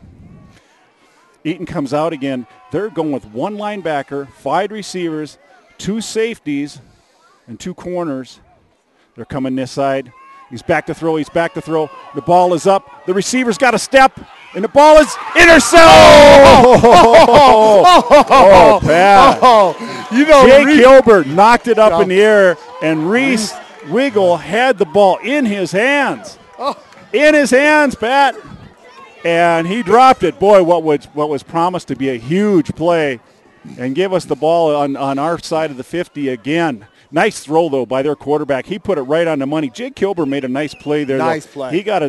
He hit the ball, knocked it up, and where Reese Wiggle had a good chance for the ball. Reese is playing safety, a strong safety, where Britton Abbott is playing free. Here we go, big 3rd and 15 right here.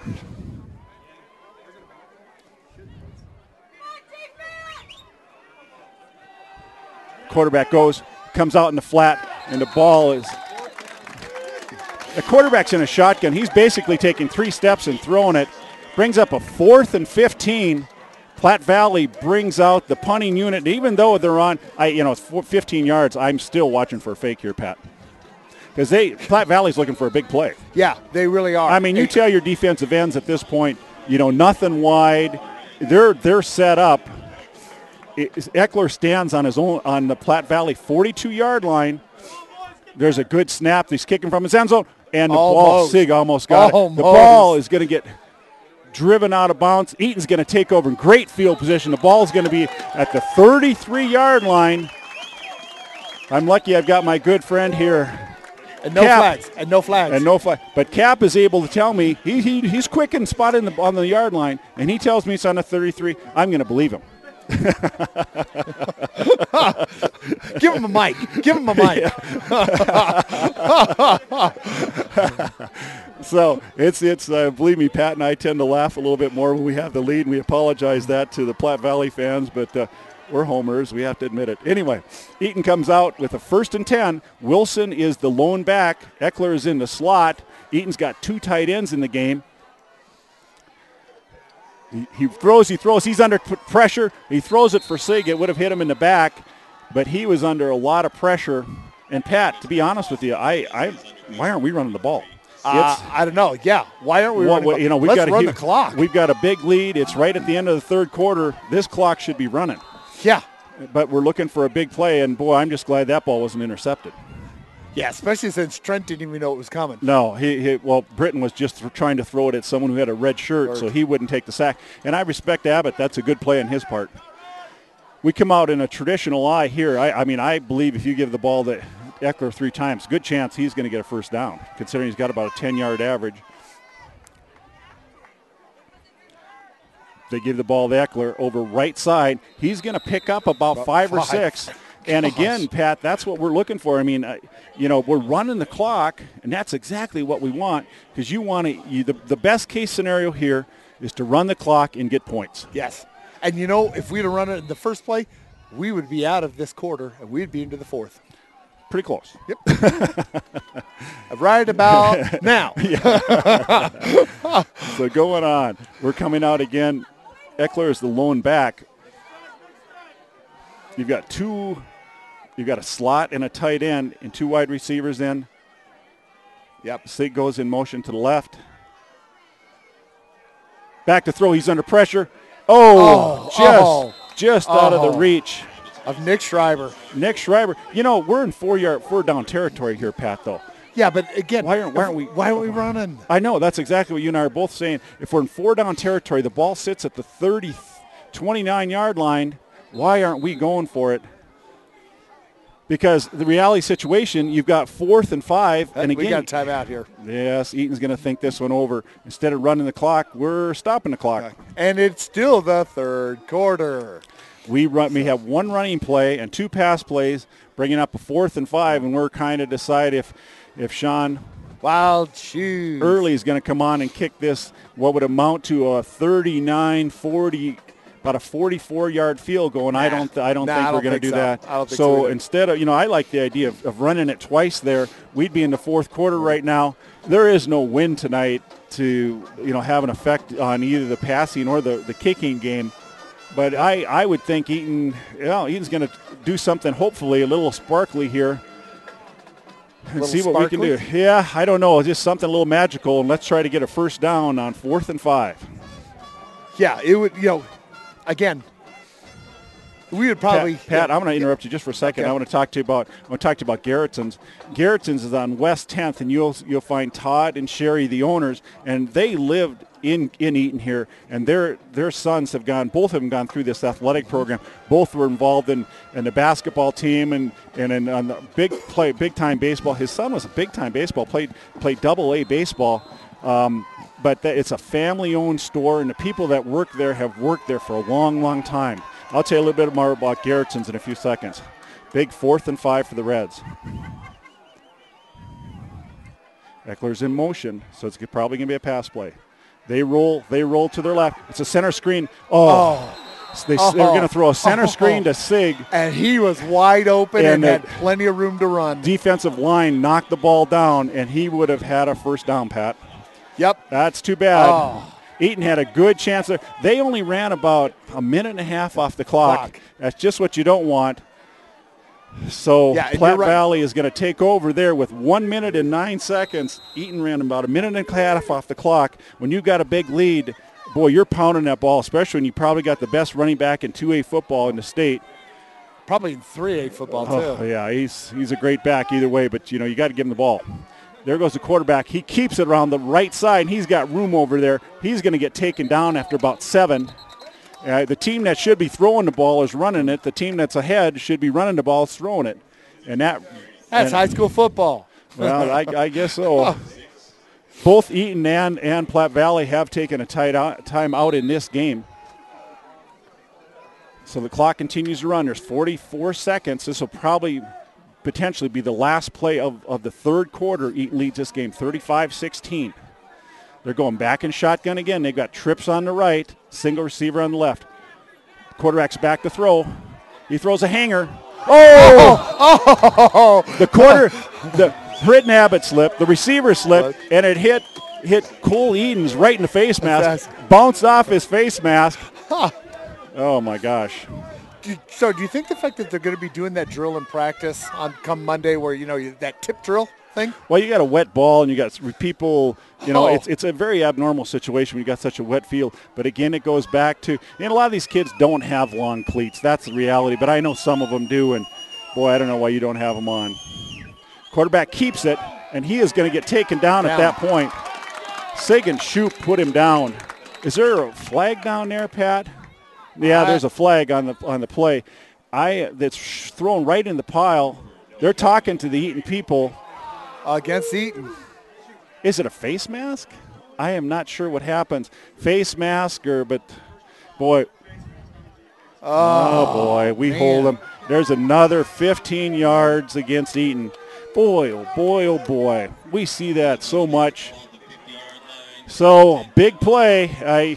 You don't need to help Platte Valley. Stop and would have been fourth down. 1st and 10 for the Broncos. The ball sits exactly on the 55-yard line. Well, I take that back. The 50-yard line. There's not a lot of 55-yard lines. They come out with trips on the right side. Single receiver on the left. Quarterback back to pass. He's got time. He hits his receiver, and he's got some room. And he is going to get taken. No, he still is free in the end zone. Or not in the end zone, free in the Eaton end of the zone, and he is going to get on the 25-yard line. That'll be the last play in the fourth quarter. Eaton leads this game 35-16. The ball will sit at the 25-yard line, and again, this is fourth quarter, and boy, Pat, I hope when we get the ball back that we go for about an 8-minute march and eat this clock up. Well, again, Tim, and you and I said it, I bet you. Go ahead if you want to. Well, and Pat, I interrupt you because we didn't get a chance to talk about Garrettson's as well as. These guys sponsor so many things in this school. Yeah, Pat, you know it. You see their signs all over. But Garrettson's does so much for this community and such a big part of this community. And you walk in there. The thing that I like about it, I say this over and over, but it's so true. The same you'll walk in there and you'll see the same people that have been there for 10, 15 years. They know you. They know you. You know them. It's not some kid in there waiting for 5 o'clock so he can get the heck out of there and doesn't give a darn about you. And he just wants to get out of there and go home.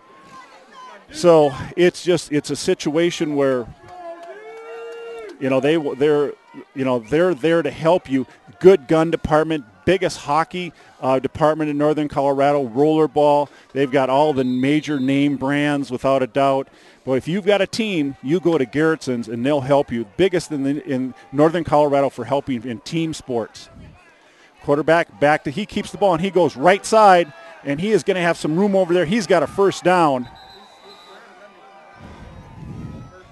Yeah, Tim, before you were talking about Garrettson's again, I bet you there's 11 minutes, 52 seconds. I bet you if we had to run the ball, 3 minutes would be off that clock potentially. Already. And, we'd with be the first down, the ball does stop. It is running again, though. So we're early in the fourth quarter. Eaton leads this game 35-16. The ball sits at about the 15-yard line. Quarterback's back to throw. and he throws it on the right side. The receiver catches it, but he is, in high school football, you cannot get up and run, just as in college football as opposed to pro. So the receiver caught the ball, and he is down at that point. He gets up and kind of limps off the field. He catches the ball on the 9-yard line. They pick up 7 on first down. The clock continues to run. It is not a first down. Eaton's got to come up with a stop here. Yeah, they got to watch for that quarterback sneak. Quarterback's back to throw. He throws it in the end zone for a touchdown for Platte Valley. The wide receiver came down and cut in and did a post basically once he hit the goal line. It's one-on-one coverage out there. Great pass. Quarterback put it right in his hands. So with 10 minutes and 59 seconds in the fourth quarter, Platte Valley, this game goes 35-22. Yeah, this game's not over. No, you'd be awful foolish if you thought it was, because it's not. They're going to go for 2. And I'm not sure about the math, if this is the right thing to do or not. I'm not either. But here they go. Their quarterback's back to throw. He throws it in the end zone over here. It looks like a pick. And our receiver did not get there. I should say, their receiver got there. Our defensive back, I think, was picked. Looked like Eckler was picked, though. And the receiver was open. And it is 2 points. So the score is now 35-29. Eaton sits with a 9-point lead. And, boy, this is the time where the best thing that Eaton could do is run the ball and put a touchdown up on the board.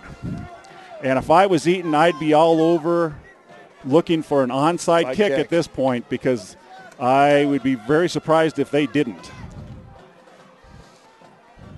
Yeah, I agree, Tim. And it looks like we've got our guys, and we've got a bunch of them sitting up at the 50-yard line waiting for this one. If I was them, too, I'd get another set. I'd get the Carter Williams and Wade Wilson up even closer. And I'd take Britton Abbott up there, and I'd leave Eckler back there as the lone receiver, because the chances of them doing an onside kick right here are real, real good. And I'd be foolish. If you've got a hands team, I'd have them out there. Because, boy, this is a big kickoff right here. I'll be surprised if they don't do an onside kick. They fake a kick, but the quarterback's lining up for an onside kick, and they're going to kick it out of bounds. Nowhere close.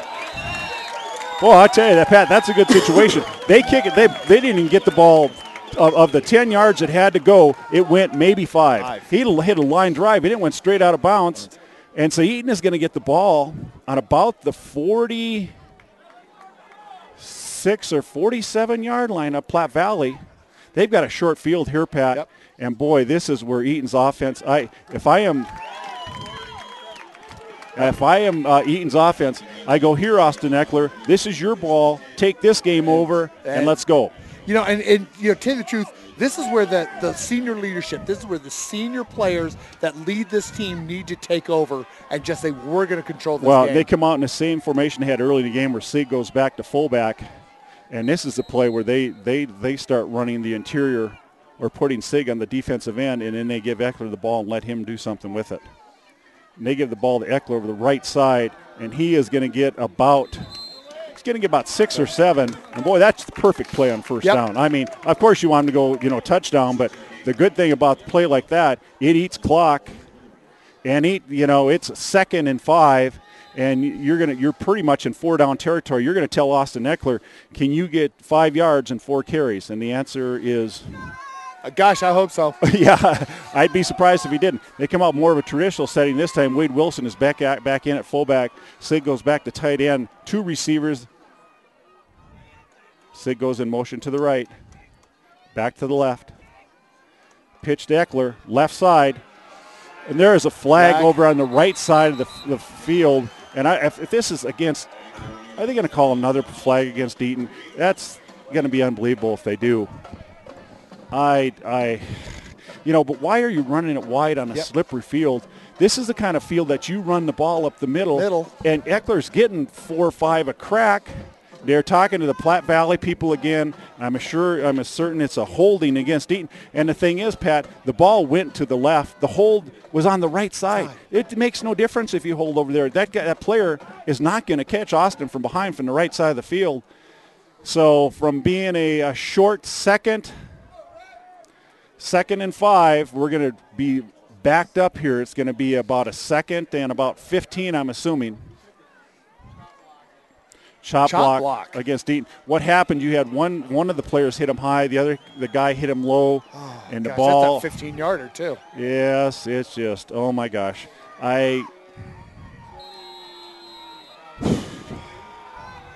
Looks like about.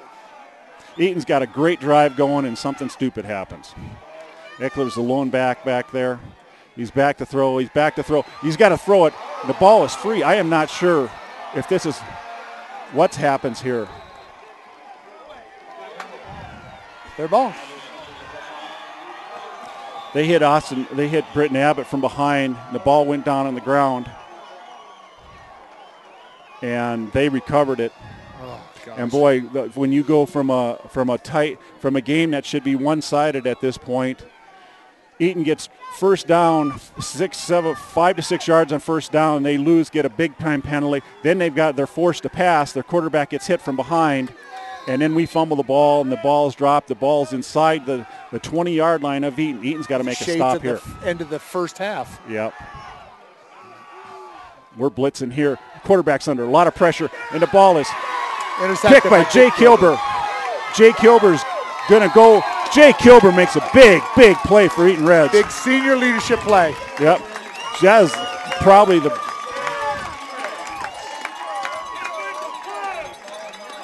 Actually, I think it was Austin Eckler who made the interception. I thought it was number 6. I thought so too. Unless Eckler made a big. I think it was Jay Kilber though. Yeah. But I'll tell you, that time what was different, you had our middle linebacker came up through the hole unblocked, and that quarterback threw a rainbow up for grabs, and we picked it off. Let's see if Eaton cannot commit a mistake here, and let's take some time off this clock. 9 minutes and 56 seconds in the fourth quarter. Ball's given to Eckler on the left side. He's going to pick up about one maybe.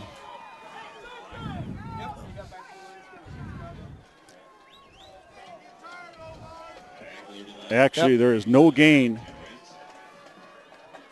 But the big thing, Pat, is even if we get out of this just in a punting situation, we'll hopefully have eaten some of the clock up and put those people back. To be honest with you, I don't mind running the ball again. I really don't. I agree with you, Tim. I think we should run it 3 times. Well, I wouldn't run it on 4th. But I mean the first one and then 2 more days. Yeah, I agree with you there too. Yep.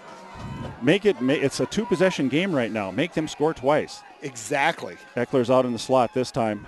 Quarterback blitz. They're blitzing. Abbott's got it. He's going up the right side. He's got some room, and he runs it. And I like the play because they blitz the middle and put Abbott out in the corner. And again, on a slippery field, he's out there. He can't really plant and go, but he does have a positive play, and he picks up 5, making a manageable 3rd and 5 for the Reds. With 8 minutes and 50 seconds in the fourth quarter. 5 minutes and 50 seconds. Too. I wish it. Yeah, if you had done what you and I had said, Pat, this game would be a lot more comfortable. It's a 2-possession game for the Reds. Make them march on it. Wilson's in motion. Back to throw. He's got to get rid of. He's gonna throw it deep. His receiver's down there. Oh. His receiver took a wrong angle on the ball, Pat. Yep. He tried to jump up instead of running into it. If he would have ran under the ball instead of stopping and jumping. Yep. Well, you know what, though, Tim? I got to remember I've got to watch the play because I was watching what Britton was doing, and so was the camera. But again, why aren't we running the ball? I understand the play. I understand why they might have done the play. But again, run the clock. It really gives us a big time. And he had single coverage out there. But the receiver stopped instead of running underneath the ball. Here's a big punt for Eaton.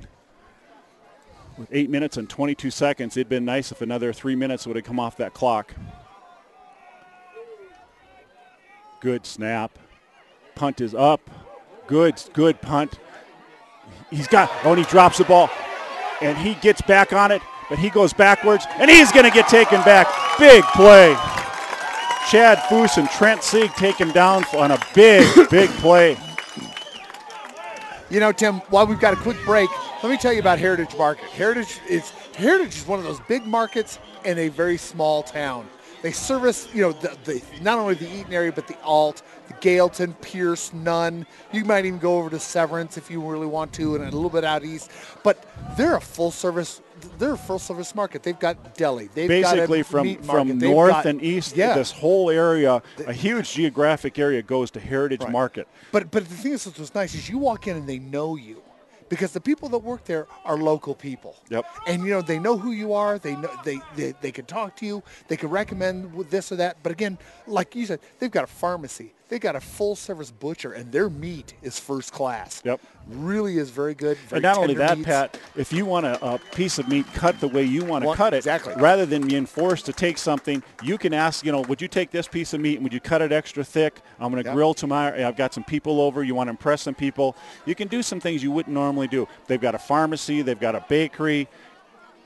Again, Heritage Market, Pat and I both shop there. And, boy, why drive to Greeley when you can go to Heritage Market? Yeah, it saves you an hour. Yep, and all the gas and all that expense. He's back. Quarterback keeps it. He comes this side. He does a pitch. Big play. Hey. And the ball's under net. Eaton's got the ball. I think this is Eaton ball. I think they're going to call the ball down. Oh, there's no way. Yeah, it's. Oh, ho, ho, ho, boy, that's a play that Whew. Anyway, they end up losing 4 yards on the play. They were running the ball and they pitched it. And the receiver, they're saying that the back was down. And then the ball came out. But being homers, the ball ended up in Eaton's hands, and we were hoping it was Eaton's ball. Bringing up a 2nd and 15 or 2nd and 14. Quarterback back to throw. He throws on the right side. The receiver is going to get a lot of room. They're going to get that first down. They're going to get that first down. That's an unfortunate situation because, boy, we had him 2nd and 15. Again, this team throws the ball well, and Pat, you and I have said all night, Eaton continues to shoot themselves in the foot because both you and I think we should be running the ball more and taking more time off this clock. So the clock runs, though, after the ball is set and the first down is taken. Eaton comes out again. They've got a 51 with 4 backs in. Quarterback back to throw. He throws over here. It's picked off. Austin Eckler's got it. And he is going to keep his balance. And he is going to go down after he gets about 5 more yards on about the 12-yard line. Again, they're in a passing situation being behind. Eckler catches the ball. He takes it about 10. Big play. What a beautiful play. With 7 minutes and 7 seconds. And you know what, Tim? I have not been a big proponent of having Britton on defense and Austin Eckler on defense as well. Right. I just haven't. But, in a situation like this, you put out your senior leadership. Right. I agree with you, Pat.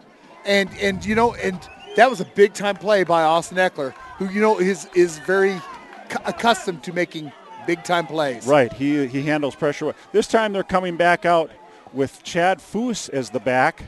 And they give it to Chad, and he is going to get taken down right away.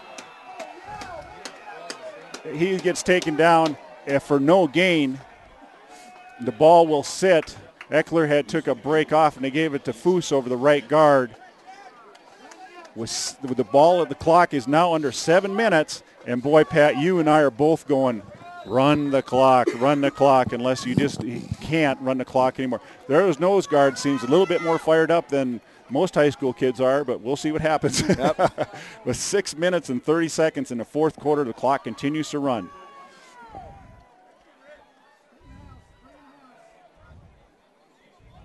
Siggs in motion to the left. Pitches to Eckler, and they have their defensive tackle comes in. There's another penalty. I hope this isn't again. It's Eaton, but the chances that, God, it's like every series they get a penalty. I can't believe it. I can believe it because you have to believe it, but how can you have a penalty on? I mean, Pat, if it was one game, I could see it, but it's game after game. Game after game. And every series there is something happens like this. And it's a holding call against Eaton. Yep. And you shake your head.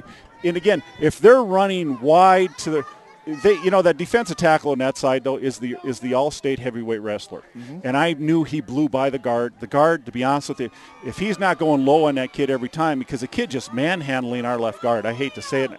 And so he comes flying through there, and I'm not sure what happened, and but anyway.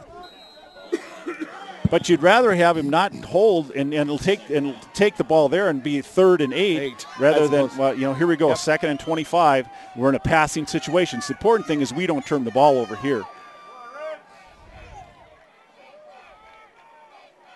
Abbott's back to the throw, but he gives it to Eckler on a draw, and he's got the right side, and he is going to end up. He almost gets it all back. He picks up. He needs 25. He picks up about 21. Holy cow. Austin's got to be sitting at 150 for today? At least. Well, and he's had a couple big runs come back, unfortunately. Exactly. So it's going to be, 3rd and 5. I thought he got a few more than that. He picked up about 20. But it's a 3rd and 5, and again, Pat, you and I both think, I don't know if they would kick a field goal here or not. Let's see what happens. Field goal would make it a 14-point game. So Sig moves back to fullback. Eckler's behind him, and I would pound this ball for 2 plays and run this clock. And here we go.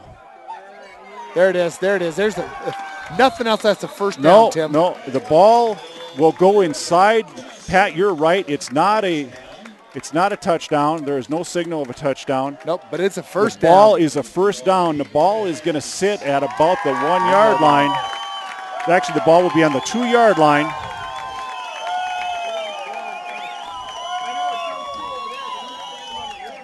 Abbott runs to the sidelines. Clock is running.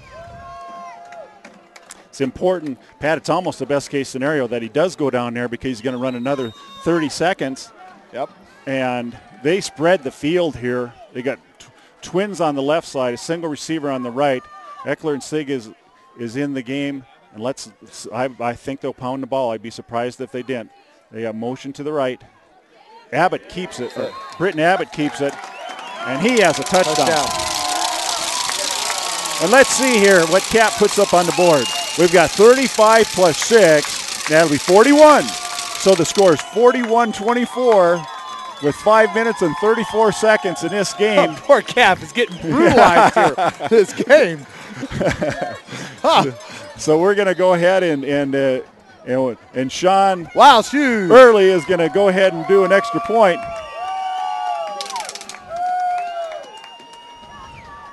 Boy, that's a big play there. Oh, you know it. Pat. Good snap. The ball's down. The kick is up. The kick is good. 42-24. Pat, how would you like to tell us about Jared McGraw? Jared McGraw owns Greeley Semi-Service. They deal with tractors and trailers, and they do washouts, and they do so many things for that other people would never do. Right. Well, you've got to. If you've got a trailer, you've got to wash it out and keep it clean. Yep. And why go some other place? If you go to Eaton, or you're hearing us, even in Platte Valley over there, again, it sits between us, but you're going to want your washed out. He does so much for the community here. He's a good guy. I don't know if you know him, but Fum McGraw is his uncle over at CSU. They've lived here for a long, long time in northeastern Colorado. His son, Eston McGraw is obviously plays safety and strong side linebacker for us. But, the thing is, he's also one of those people that supports the community, supports the area, supports Eaton Athletics, and does a great job doing it. Sean Early for the kick with 5 minutes and 34 seconds, and a deep, high kick. Ball's going to come down inside the far, and it hits him, and it's going to go out of the end zone. Well, he picks it up there. The clock stops. Platte Valley will take over on the 20-yard line with 5 minutes and 33 seconds, but both Pat and I encourage you to support Jared McGraw in Greeley Semi-Service. And not only just Jared McGraw, but all the people that support Eaton Athletics and this broadcast. If you get a chance, definitely go out, support them. If nothing else, say thank you. I agree with you, Pat. So here comes another big series of downs. Let's see if Eaton can hold the passing situation here for Platte Valley. They run wide. And that's perfect play for Eaton. You bet. They run and eat up. This is the kind of play that's going to eat up a lot of time. They gain nothing, bringing up a 2nd and 1.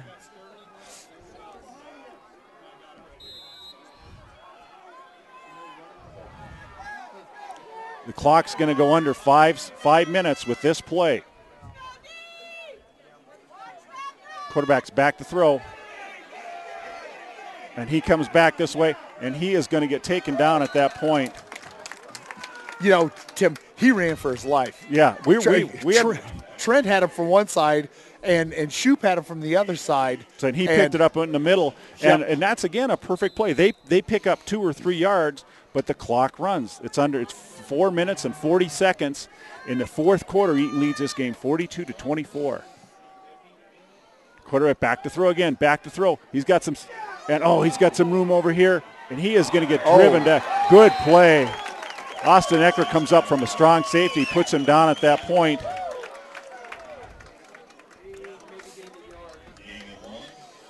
He was so far back, it looked like he was going to get more.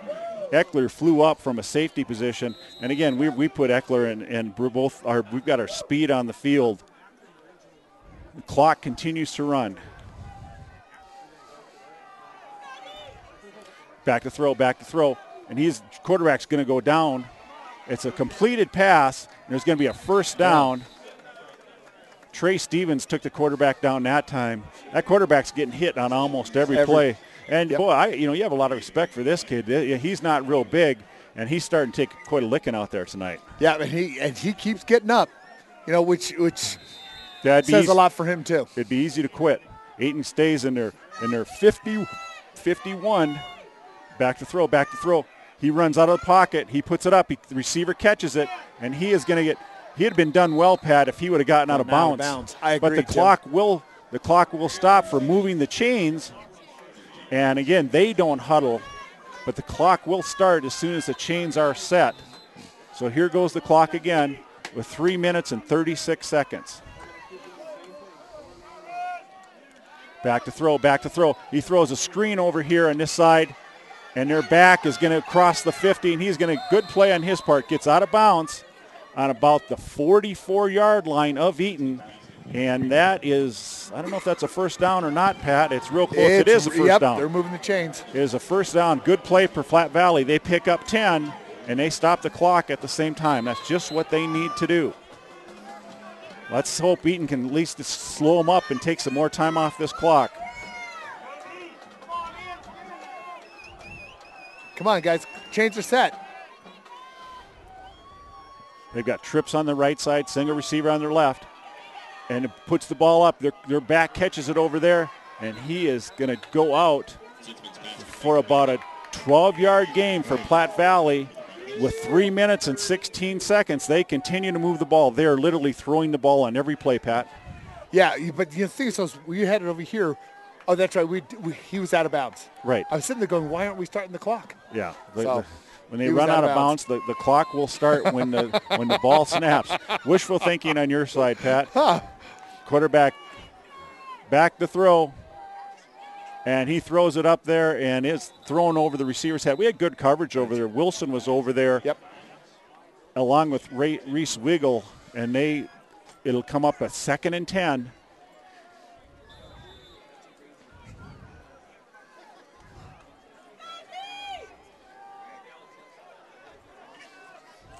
Eaton has gone back to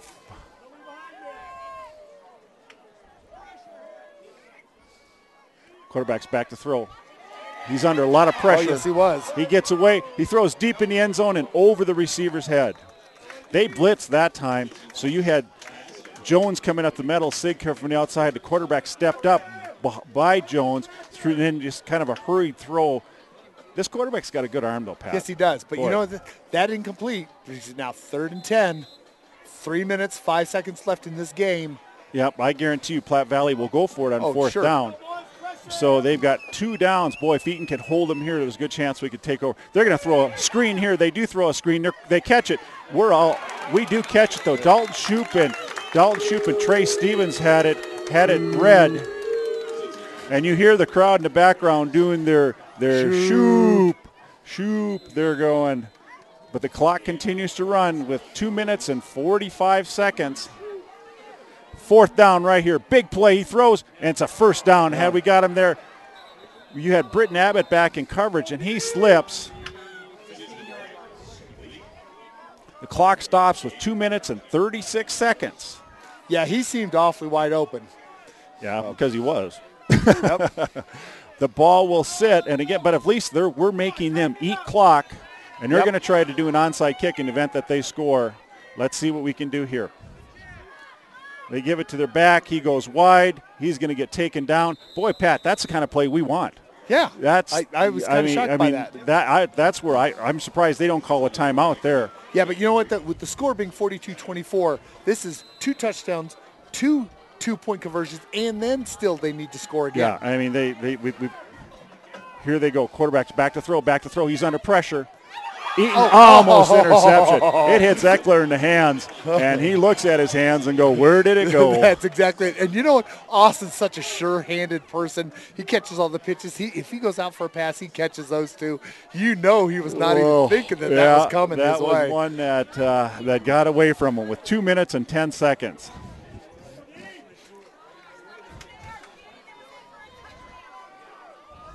Back to throw, puts it up. And it's caught there, and he is going to get touchdown. He catches the ball about the 2-yard line, and he spins into the end zone for a touchdown for Platte Valley, making his score 42. And looks like they're going to go for. Oh, I bet you they'll go for 2, because they're down by 12. Yeah, make it an 11-point game. Actually, their quarterback is on the field, but he looks like he is going to go out to wide receiver. Because it'd make it a 10-point game. No, I take that back. They are going for 2. I take that back. You're right, Pat. Quarterback's back to throw. He throws it over here, and incomplete. Okay. It's an incomplete play. So with 2 minutes and 3 seconds in this game, Eaton leads this game 42-30. And I'm going to tell you about a good friend of ours, Pat, who happens to be the mayor of this community, not only a one-time mayor, but a 2-time mayor, and that is Scott Mosier. He and his wife, Robin Mosier, own Mosier Funeral Service. They cover the northern Colorado area. They work in Greeley, Evans. You'll find them in Eaton, Gailton, Alt. Again, Scott's just a really fair guy. I mean, again, I'll go back on what Scott had told me before. Before a major catastrophe starts in your family, or if you know someone who's getting up there and you're going to need funeral service, don't wait till the funeral happens. I mean, Scott's going to treat you fair as anyone. There's no doubt about it. But, boy, the time you can make a clear-headed decision, you do it right then. So, again, you're not because you don't want to make a decision of your life in a scenario like that and come back and say, oh, I wish I would have done this, or I wish I would have done that. And, you're not thinking clearly then. Not to mention, Tim, the person. Here's the onside kick, and Eaton recovers the ball. Trey Stevens makes a nice play. Yep. But the person whose funeral is probably the person who should pick out what they want. Yeah. And not somebody else. Well, yeah, and that's, it's the humane thing to do. It's the clear-headed choice. Right. So be sure you talk to Robin and Scott Mosier. You'll find them in the Eaton and the Greeley phone book. Scott's such a good guy. He does so much for this community. The ball, Eaton will take over with 2 minutes and 2 seconds in the fourth quarter, and I would think Eaton is going to pound the ball here. Yep, and I'm kind of surprised. I'm pretty sure that they're going to stop the clock twice to see what they can do to get the ball back, but I would think we're going to pound it on them. I heard someone say throw the ball. Yeah. It's kind of a smart-ass thing to say. But someone in the Eaton crowd's going, throw the ball. They probably didn't appreciate some of our earlier decisions. Anyway, that's going to bring up a second. We gain about 5 yards, giving the ball to Eckler. We gain about 4 yards on first down. And there's a timeout. Timeout on the field with Platte Valley. So Pat and I are going to tell you about New West Bank.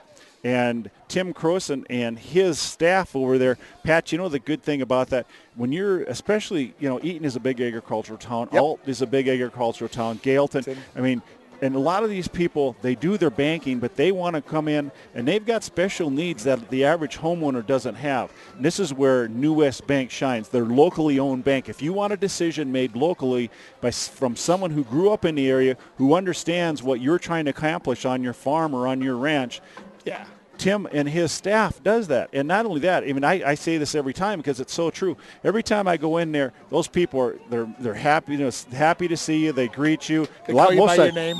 Greet you by your first name. And again, that doesn't happen when you go to a lot of the other banks in Greeley. It just doesn't happen. So visit New West Bank here in Eaton in the New West Bank building. There's also an office in Greeley.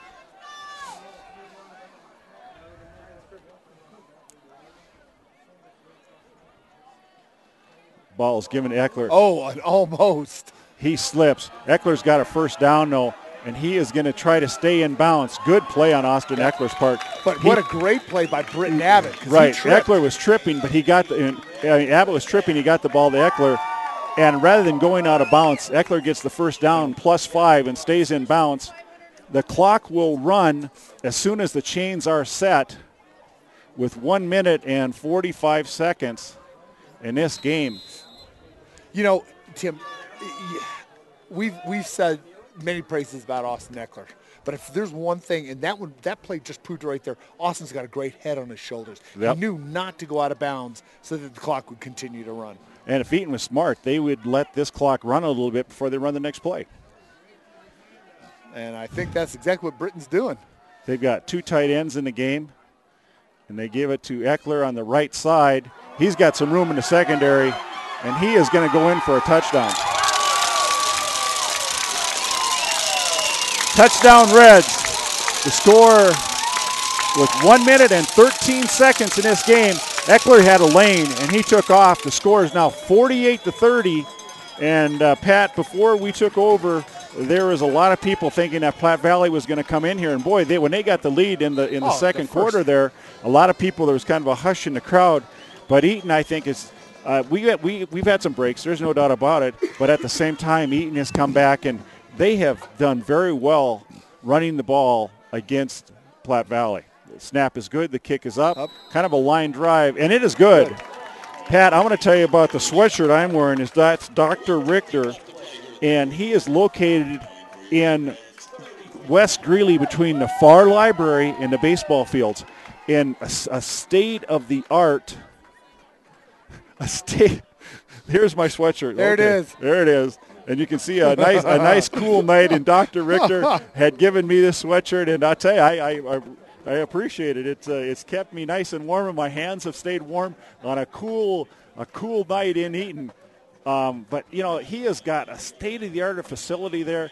And Pat, I have told you, and you know this, but my daughter had some teeth that came in crooked.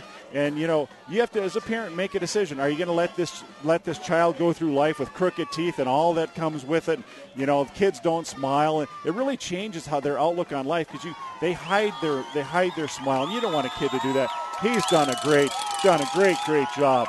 Yes, Dr. Richter and his staff. Go visit him in West Greeley, state-of-the-art facility. Here's the kick, and it's kind of a line drive, and it's going through, and the back will pick it up at about the 5. He's at the 10. He has got some room. He is going to get taken down, though, at about the 25-yard line by Eckler. By Austin Eckler. Man. All over the field. Yes, he is. He's an all-purpose kind of guy. Yep. So Eaton will come out here, and they lead this game 49-30 with 1 minute and 5 seconds. Eaton is going to cement their place as the number 1 team in 2A football in the state of Colorado. They are undefeated with a 7-0 mark.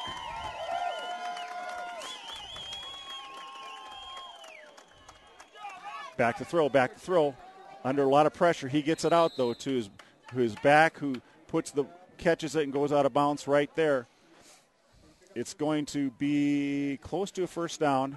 But, again, when you've got a 19-point lead. You got to be throwing it down the field. Yeah, but they've got to stop the clock. I think they have 1 timeout left.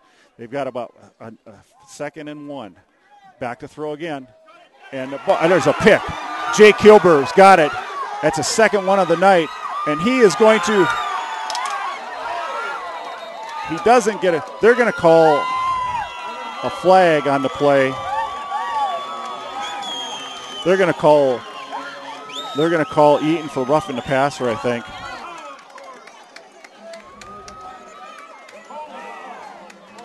And, Pat, we've seen this so many times when Eaton gets a big lead, especially. They start calling ticky-tack falls against them. They've got a play that goes all the way in. So what would they call, Tim? I think it's roughing the pass. I'm not sure. I think it's roughing the passer. I'm not quite sure. Holding on the return. Oh, it's a hold on the return. So Eaton does keep the ball.